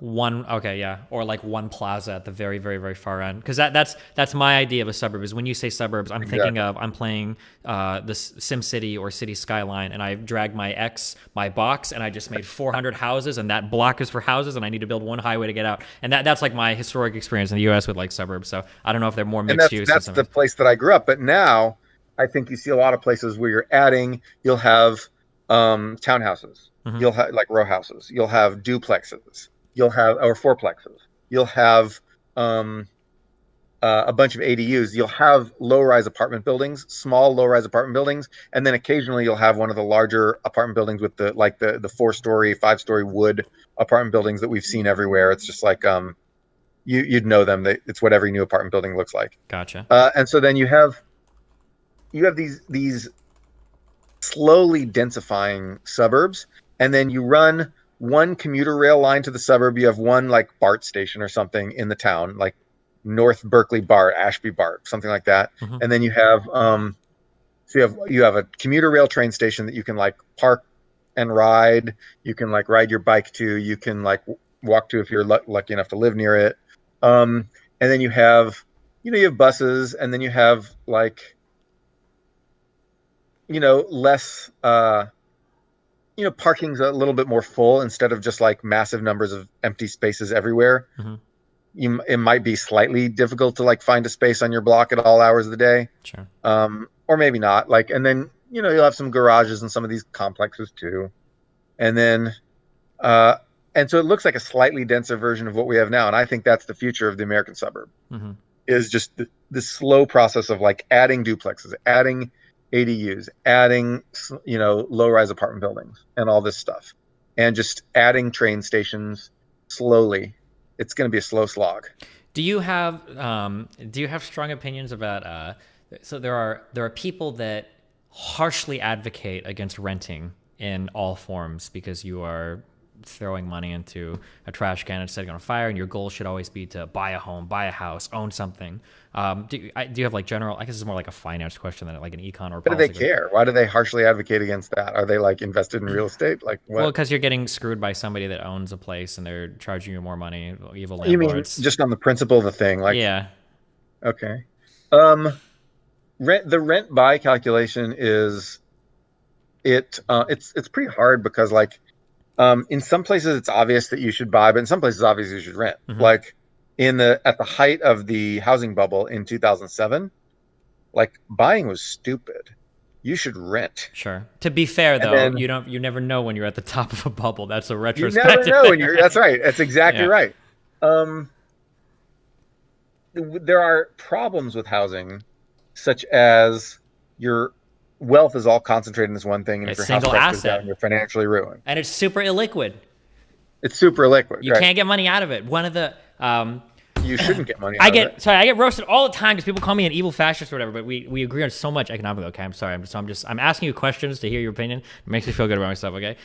So one and fascist. Basically. How dare you suggest people rent an apartment, you fascist. Yeah, exactly. That's so fascist. And I see so many takes are given sometimes by people, and when I read that, I'm like, you're thinking about money like a poor person thinks about money. So like a poor person's way of thinking about money is like, I need to buy a house because I don't want to waste my money on rent control. And these people have never seen like an amortization schedule on their lives. Like, do you know how much of your money is going towards interest for the first like 10 years? And I see this argument given so many times, like, well, owning a home is the easiest way to build wealth, and it's how most people build wealth. And it's like, that's true. It is how most people build wealth, but it's such a shitty way to build wealth. Like, you can't pull any money out of it. If you live there for less than 5 years, you're throwing away all your money to any major maintenance or closing costs if you move again. Like, all of your money is sunk into one asset, highly undiversified. Oh God, yeah.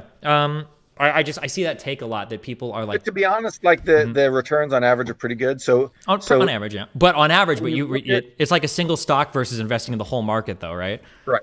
Yeah. So, but housing is not as volatile. You do have bubbles, you do have booms, but it's not as volatile. So you don't have the risk. Stock market, the risk, of course, is that there's a crash right as you need to retire or like pay for your kids' college or whatever. Mm-hmm. So, yeah. So that's a thing. If you look at history, you see that stocks and housing, like housing, once you count the rental yield, which is either if you're buying an investment property or you're just saving money on your own rent, right? And when you count that rental yield and the price appreciation, the return on housing is about the same as the return on stocks, maybe a little lower. You get less liquidity, less diversification, but you get also less volatility. But then stocks have the volatility. So it's a trade-off. So stocks versus housing is a pretty even bet. Actually, like housing has lower volatility, but it has much lower liquidity and diversification. True. So at the end, it's about the same. But with also one other huge caveat, especially for the younger people that I see discussing this, is that a house will make you incredibly inflexible when it comes to living situations as well. Because holy shit, if you sell before 5 years, whatever calculation you thought you did before, you have completely fucked yourself. I'm pretty sure. And then especially if it's like missed time in the market, like you were beyond fucked in terms of how much you're paying now. And if you had to do any major maintenance in that 5 years, if you need like a new AC, new roof, like, oh my God, you are so unimaginably fucked. Right. Yeah. And we can say the word illiquidity, but what people need to know is that means that you're on the hook for property taxes every year. You're on the hook for maintenance costs, whatever. And there are risks. People don't a flood can destroy your house. Like a fire can destroy your house. Lots of annoying things can destroy your house. Land subsidence. My friend had this beautiful house on the side of the mountain in Berkeley Hills. Absolutely gorgeous house. Inside, vaulted ceiling. He tricked it out as like a, home theater, and we'd all go over and like watch movies at his house. It was like this castle. Great. He got all that money from luckily putting all his money into like the Google IPO, the Facebook IPO, and like all those key IPOs. He timed them all. Apple, not an IPO, but he did that. Anyway, so he used all that money and he bought this big house, and then it started to slide down the mountain. Yeah. Because geology changes. And so, there's shit like that. There's one of my biggest holy shit moments as a homeowner for the first house that I remember going into the basement and discovering what it meant when out of nowhere, for some reason, you have big cracks in your floor. And I'm like, oh, I wonder what that is. I just need to get that like sealed up or whatever. And as soon as I heard the word foundation and I started looking at some of the price, I was like, all right, we're selling this motherfucker. I'm getting out of here. Holy shit. And hopefully for you, but unfortunately for that sucker, you found someone who didn't understand about foundation cracks to sell it to, right? Yeah, I guess I made like $15,000 on it after like 8 years of ownership. I don't think it was a lot of money, but actually, it definitely wasn't too, because I put a new roof on that house and everything too. So I barely maybe broke even, and that's not like adjusted for inflation compared to what I would have made in the markets or whatever. Yeah. I say to people, buy a house if you want to own a house. Yes. Yeah. If you want to be a homeowner, buy it. if you don't want to be a homeowner, don't buy it just because people say like you ought to buy it. Yeah. I have never owned a home. I don't want to be a homeowner now. And I agree with that 1,000,000%. Like, I have a house that I own in Nebraska right now that my son and his mom live in, and I love that house and it's cool. But like, I'm not under like the illusion that I'm owning it as a major wealth building vehicle and I'm outperforming the market and I'm insulated from all forms of economic harms. Like, yeah, it's the same thing with like buying a new car. It would be the same advice. Like, there are some people that really like to have new cars or their own, and that's cool. But don't like buy one thinking you're making like a sound economic decision that's like building wealth or something. Or Yeah. And it's almost an easier decision in Japan because in Japan houses depreciate. Okay. And then so it's like buying a car. Japan is like I feel like I've read this, like Japan is apparently like the only fucking country in the entire world that figured out how to do housing, where they just relentlessly, like, the government just comes in and it's like, we're building more and more and more and more, whatever. They build more, but also what happens is they scrap and build. So housing depreciates because people don't want to live in like old houses. And also the government comes in and decides like, guess what? This building is not earthquake safe. We have to build a different building here. And it happens to stimulate the construction industry too, which is useful. And so then they do that. And so between those two things, Japanese houses tend to depreciate. Now those are changing a little bit because people are now more willing to live in like used houses, which we think of as houses. But Japanese people think of them as used houses, like you're buying a used car. And so now Japanese people are finally sort of changing their values where they're willing to live in that. And the government, like, earthquake safety technology is sort of stagnated a little bit. So the government doesn't like come in every couple of decades and like, new building. You need to bring an American investor needs to come in and start selling certified pre-owned houses in Japan, and that's where the new certified pre-owned. Yeah. But no, this is actually happening, and there's like there's a bunch of real estate people from like Taiwan or whatever are like coming in and doing this. And so the Japanese housing culture is slowly changing. But yeah, they do build a shit ton. Like when I remember one time I went to Japan, I went to Tokyo twice in 1 year. And then the first time I was there, I saw this new, like, breaking ground on this new giant ass building. I was like, this neighborhood where I used to stay a lot in Tokyo was just, I go there every year in addition to having lived there. So I just like try to spend a month out of the year there when there's no COVID or whatever. But then breaking ground on some giant building in Tamachi, the neighborhood. And then I come back later in the year, like 5 months later, something like that. It's built. It's there. There's a giant building there. And it's just so much of Japan's urban landscape. It seemed hella dense when I lived there before, and it's just not even comparable. Now it's like you're living in a starship. You're living in the belly of this starship. Am I crazy? Am I just being like a grumpy old American when it feels like when construction goes up in the US, it takes like an unbelievable amount of time? I feel like it takes a really long time. You'll see like a section of a street closed, and for some reason it takes them like an entire summer to finish like one. Like I never understand. And then like every time you drive by, it feels like there's nobody there ever, and you have no idea what the fuck. That's right. So construction takes like twice as long here as other places. Yeah, I feel it's so crazy. I don't know when the last time you went to Seattle was, but I feel like every time I go to Seattle, there's like, it's literally like, if you step back and count, you will see like 100 cranes in the air. For like how much shit is going on there. Yeah. Like, I was there in the November. I was there for the election actually. Oh geez. Yeah. And that's watching that. Feels like I'm watching the Spider-Man movie where he's going between all the cranes, but I can't believe there's like literally like 100 cranes in the air. I like that. That's good. We take way too long to do it. One reason is because projects keep getting held up. So there'll be like, there's constant reviews. Like, oh, you got to stop this project to do another review.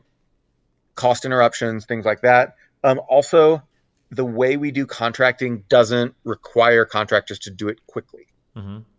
And because of that, contractors will shift resources between various projects. So they'll be like, oh, okay, we're not going to work on this one. We're going to work on this other one. And since there's no incentive to do it quickly, the contractor just takes on a shit ton of projects and just like shift resources. So that's another thing. And then like, there's just a bunch of other shit that happens. But yeah, so you'll see unoccupied construction sites in America. Go to Japan, you will not. Gotcha. Almost you will occasionally, you'll almost never see an unoccupied construction site. If there's construction going on, construction workers are working on the site, which to me feels like a rational way that a civilization should work. However, that's not the way we do it. So it's just, but this gets rolled into that cost problem because one reason everything costs so goddamn much is because it takes so goddamn long. Because it keeps getting interrupted. And then the contractor has to like, if the contractor is going to get it interrupted by these reviews, these periodic reviews, then they've got to like budget a lot for the risk that it won't get completed. and that means they have to charge a lot extra to give themselves an insurance cushion. Yeah. Because maybe the people who don't like it. There's this guy, Jonathan Burke is his name. He's this finance professor, and he's a really bad guy. He lives in the penthouse in some San Francisco apartment in Soma. There was a Soma redevelopment plan, and he sued to hold it up.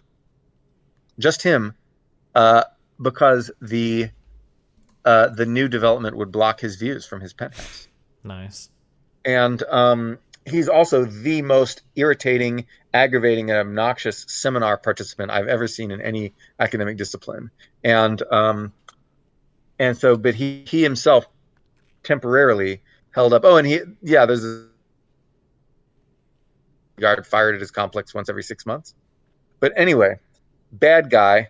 He managed to hold up the Soma redevelopment plan for just by his lonesome. And that's not a thing that anyone, even Jonathan Burke, should be able to do. Mm-hmm. That you shouldn't be able to do that. And yet we have these rules where you can't. Yeah. We need as of right building. Do you know what that is? It's No it idea. says that if you fit all the codes and you obey all the laws and blah blah blah, you do not have to pass, and you've passed your environmental review, and you've done all this stuff, no one can appeal. You just build, go. And so as of right zoning, it's what we need. We need as of right zoning in the entire state of California, everywhere. Mm-hmm. It seems so weird that in some ways, we talk about in America how, in some ways we want to be more free than Europe, and that's why we don't want as many taxes and blah, blah, blah, blah, blah. But then it feels like in some areas, like when it comes to things like occupational licensing and whatnot, it feels like we actually have more bureaucratic red tape in front of us than a lot of European countries, which is kind of weird. Or I guess when it comes to building or construction or whatever, we have a lot of random red tape sometimes that slows stuff down so much. It's kind of frustrating. Absolutely. Huge. And a lot of this red tape is via the appeals process. You can hold shit up. Mm-hmm. You can say, you know what? I don't think you're actually environmentally responsible. I know you passed your environmental review, but I think we better check again. Mm-hmm. Hold up the whole freaking project. Yeah. And so there's a lot of things like this you can do. I was doing I did a panel related to climate stuff a while ago, and these little internet debates. But I remember reading a lot, and not to say that I'm for it one way or another, but it blows my mind when you look at things like the Dakota pipeline or the Keystone XL pipeline or that Atlantic pipeline, that you can have all of these huge players coming together trying to do stuff, and you might be in court for a decade. And I imagine that when any company goes to embark on a project like this type of this has to be weighted in financially, I guess, to every decision they make on whether or not they want to embark on a particular process. Not only do they have to leave whatever resources idle for whatever amount of time or do some initial investment that they're not going to recoup for some amount of time, but there's a chance that they might just lose it completely as a result of something getting reclassified or passing some or failing some red tape or whatever. Yeah. Yeah, absolutely. Okay. Another quick question. You can leave whenever you have to, by the way, too. So I'm going to hit you up with this one more, okay? Oh, but can I give a shout out to some fans of your show? Go for it, whoever you want. All right, Jason Harrison and Joshua Miller, the Zoomers of Twitter. I shout you out. All right. Zoomers of Twitter, shout out. Okay, big one. One question, okay? How do you feel about a federal 15 an hour minimum wage? Well, federal 15-hour minimum wage, it's, the idea of federal minimum wage is dangerous because there's some areas in which $15 is a lot, and there's some areas in which $15 is just not enough. Mm-hmm. So if you have rural Kansas, everything's super duper cheap, everybody's wages are super duper low. If you make everyone charge $15 an hour, maybe you'll create ghost towns. You'll just be like, we can't do this. We're just all moving to the city. Mm-hmm. Maybe, but there are some reasons to think the danger isn't that huge. So $15 minimum wage, there's a general rule of thumb that when up to about 60% of the median wage in an area, then it's not dangerous. But $15 will be 100% of the median wage. That's median wage in a lot of places. In those places, that could be dangerous. The mitigating factor, the sort of saving grace here, is that those places tend to not have many employers, and employer concentration makes minimum wage less dangerous. Mm-hmm. Because minimum wage will cancel out the monopoly power. Actually, technically, monopsony power, yeah. Monopsony power. Jesus, when Biden started talking about minimum wage, I read that monopsony word I swear to God, people that never knew what it was, I read that word 500 million fucking times in that one week. People know what monopsony is now? Yeah, did Biden do that? It's ubiquitous now. Every single company in the entirety of the United States has monopsony buying power because nobody could go anywhere else for a job. And yeah, that was like that one word is like I heard that used so much. Not to discredit it completely because I'm to some extent obviously there is some monopsony power depending on where you are. But there is, and there always is. But the thing is that the more concentrated you have, like a little town with one big company, they can set wages way lower than what they otherwise should have them set to because you're not going to sell your labor in any other market. Yeah. Yep. And so then you just, if you have like these little coal mining towns or whatever, then or whatever, like mining towns in South Dakota with just one mine, that's the whole town. Then you're fine. Just push the up. So it tends to be that the places with low like natural productivity levels, low costs, are also the places with employer concentration. That mitigates the danger somewhat, but there still is some danger. And so what you want to do is you want to give exemptions for the phase in. You want to say like, okay, so if you're one of these low wage places, you don't have to go to 15 tomorrow. You can go to 15 over 10 years or something like that. And then if you go high and you see in that place that like, whoa, people are starting to lose jobs, like, like restaurants are closing and whatever, you're like, okay, we're going to back off. We're going to lower it down again in this place.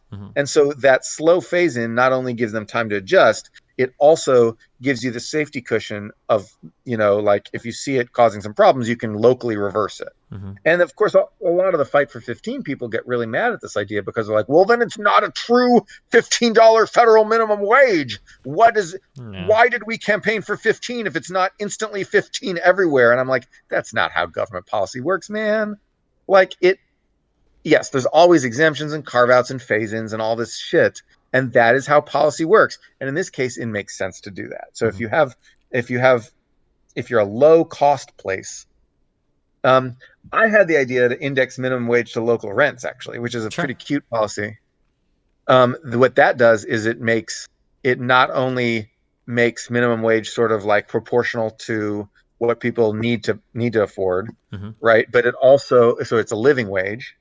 What it also does is it provides density incentives. So like towns will want to build more housing so they can lower their minimum wage so they can get more people to move to town and pay taxes and whatnot. And so it provides a density incentive at the same time that as it gives you like the living wage. Exactly. Do you have episode titles for your stream, or is it just too continuous to have episode titles? Right now it's just chatting with Noah, but my YouTube guy will upload this later with some clickbaitty title. Got it. I really think that Destiny Does Density is where it's at. Listen, you're not the first guy to make the density joke. Okay? All right. But, I mean, it's just okay, fine. Yeah, I really appreciate the conversation. A lot of people are going to watch this and probably get really mad at you, so I just want to apologize to you. For those people, I say subscribe to my Substack. Awesome. Well, hey, thanks a lot. I really appreciate the conversation. It's been fun. Absolutely. Yeah, we'll link your Twitter, yeah, and I'll see you later. Peace out. Thanks, man. See ya. Bye. Okay, fuck all of you guys. All right.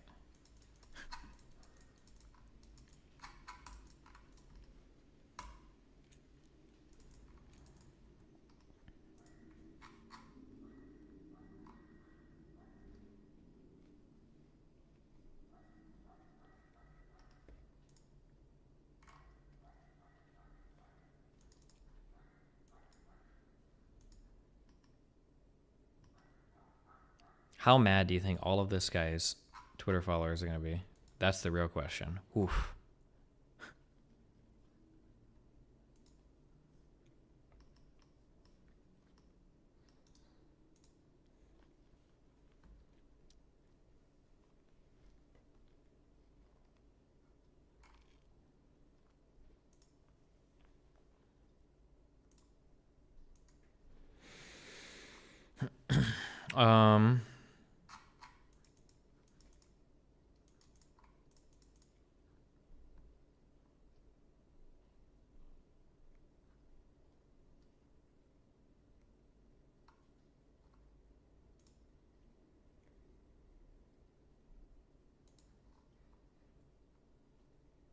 Toronto has this new building topology called laneway suites. They're basically homes that have a main entrance and an alleyway, and they're pretty cool. Oh, cool.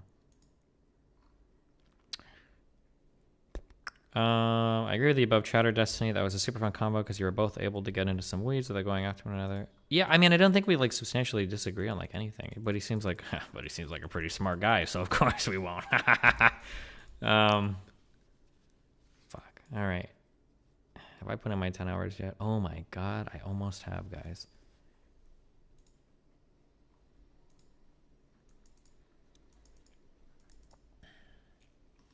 Oh, let me unmute my donos. You gnome fuck!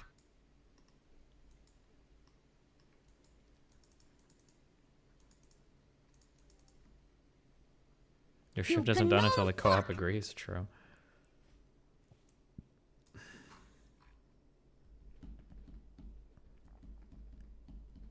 You gnome fuck!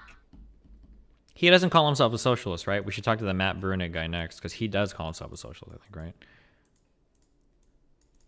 You gnome fuck!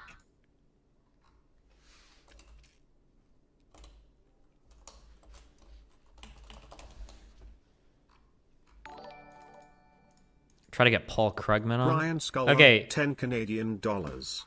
Americans don't want to do the immigrants' jobs. Japanese don't want to live in cheap houses.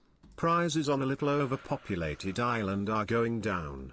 Figure that out. Nice. You gnome fuck! Who is the guy that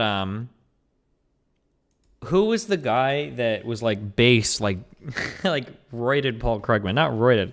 He was the guy that was talking about the GME stuff. He was like, all the biggest loss we've had of capital is human capital. All these young men are sitting staring at their Robinhood screens, not going out, making friends. Who is that guy? Scott Galloway? It might have been that guy. The CNBC guy? That guy was fucking funny as fuck. Holy shit. Okay, well. What's the best way to build wealth outside of housing? You have 2 vehicles. What do I need to technically give this advice? What is it, like a series? Is it a series 7? There's like some... I don't remember what it is. Could we take this? And then I could give real financial advice on stream? What? Or are these exams really hard? That would actually be like a funny thing. Oh, you need a Series 7 and a Series 6 for selling funds. Is there like a thing you can take so I can be like, this is financial advice? Am I allowed to do that? Or what do you need for that? No, you need to be sponsored by a broker dealer to get a license. Oh, fuck. Okay, well, in that case, this isn't financial advice. This is not financial advice. There are 2 investment vehicles that are so fucking advantaged that you need to be taking advantage of them. One is oftentimes, if you work for any respectable employer, they should offer you some form of 401k matching, okay? Back in the day when I worked normal jobs, it was like up to 6% of your income, they'd match like 50 cents on the dollar or dollar per dollar up to 3%, 50 cents of whatever. Whatever that company matches, whatever percentages, you want to max that out, okay? You will never get a 1-to-1 or like 50 cent to $1 return on an investment instantaneously guaranteed 100% like that ever, okay? Always take that 401k match. If you are not, holy fuck, you have fucked yourself, okay? 401k match is your number one investment. Number 2, every single year, you should always be maxing out. You have to look into which is more appropriate for you based on where you're at in your life, but your Roth or your traditional IRA investment. These are massively tax-advantaged investments. You always want to be taking advantage of both of these. Holy shit. I don't know as much about HSAs, health savings accounts. There are other types of investment vehicles that you can look at, I guess, but those 2 are really, really, really, really, really important. And then past maxing out those 2 things, okay, there is a third thing, the most important thing. Arguably, this is more important than the other 2 things. The most important thing you can do to save money is make a budget. Okay, you can control your expenses, your household outlays, way easier than you can control your income. And if you start making a budget, it's just like counting your calories when you're eating food. You will be surprised at how much money you waste on dumb shit. Make a budget, keep track of your spending, all that shit. Just see where your money goes. Yeah. Otherwise, all your extra money, in my opinion, should go into some boring, safe investment, like, I don't know, S&P 500 ETFs or Dow Jones ETFs or whatever the fuck ETFs are the most boring, safest. Or you can get, what was the name of that international fund? Oh, fuck, I don't remember. I know there are, like, international investment vehicles now that, like, track, like, multiple markets and shit. VT, is it? Yeah, whatever. Just whatever you want. Diverse, boring, solid returns. Yeah. Like, have some percentage of your money that you set aside every month. Yeah.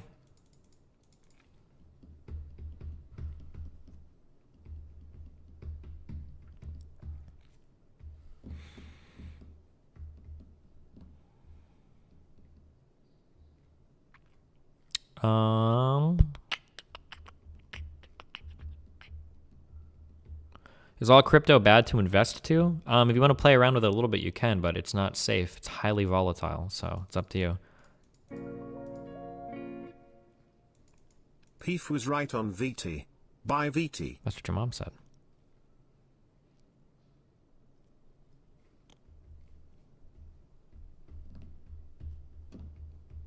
Okay. Anything else? Am I good?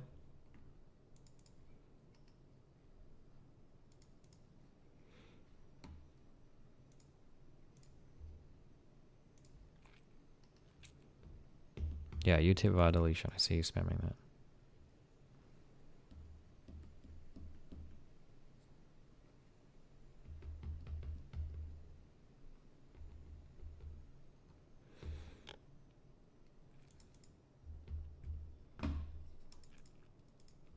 Okay. Well, listen, I love you guys. It's been fun. Representative Cappuccino, Pappuccino, Hoppuccino, Muppuccino, Cappuccino, Cappuccino, Appuccino, Alpuccino, my Duderinos. We'll be back tomorrow. Reno.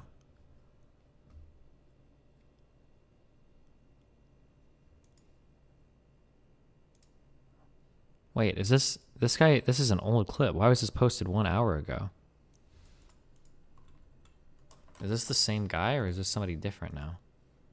Or no, it's the same guy. Is this like him saying this, like it's the same thing at a different time, or? Hold on. This fucking loser. Like first and foremost, like I wouldn't feel comfortable even having this conversation like you and I are having right now on very other many white presenting or hold on, let's fuck that. We're not even gonna acknowledge the fucking whiteness thing here. Any other fair-skinned content creators, at all? There's no way in hell. There's absolutely, especially somebody who runs within the debate circuit. There's no way in hell, because we would not have gotten this far. There's no way that we would have had this conversation get to where it is right now. I mean, and I agree with you. I do think that there is a problem of just fragility is definitely a problem. I don't disagree with you on that. I don't disagree with you. I think that And here's the thing, right? This is the thing that kind of really gets my really fucking irritates me. It's when I see, and this isn't on you. I'm catching a couple glimpses of your chat. People saying oh, I'm hypersensitive or anything like that, right? We were talking. We exist. Streaming, never read the chat. Yeah, right. Yeah. But I want to talk to them for a second, because here's the thing, right? As much as Demon, super nice to me right now. I hope they are. As here's the thing, right? Demon Mama, as a trans woman, exists in a space where at any moment she could be fucking murdered. I have family that could literally be deported. There are black people that could literally be shot for a fucking speeding ticket. So you want to sit there and say that marginalized people are too fucking sensitive when we could literally fucking die? So you want to sit there and say oh, I'm too sensitive, I'm too fucking thin-skinned? How about the fucking people with white privilege having large fucking spaces, not being able to take a little critique when somebody calls them a fucking cracker? How about people with white cishet privilege not being able to take criticism when they're questioned on whether or not they support black people advocating for them fucking selves? First of all, okay.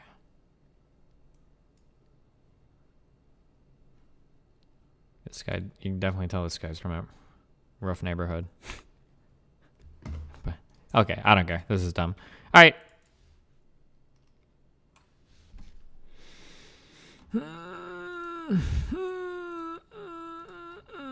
Oh no, only 810 viewers. She better start some shit with the Minecraft kids. Fantano. I can't host him. Could host Zane. What's going on with the talk shows and podcasts?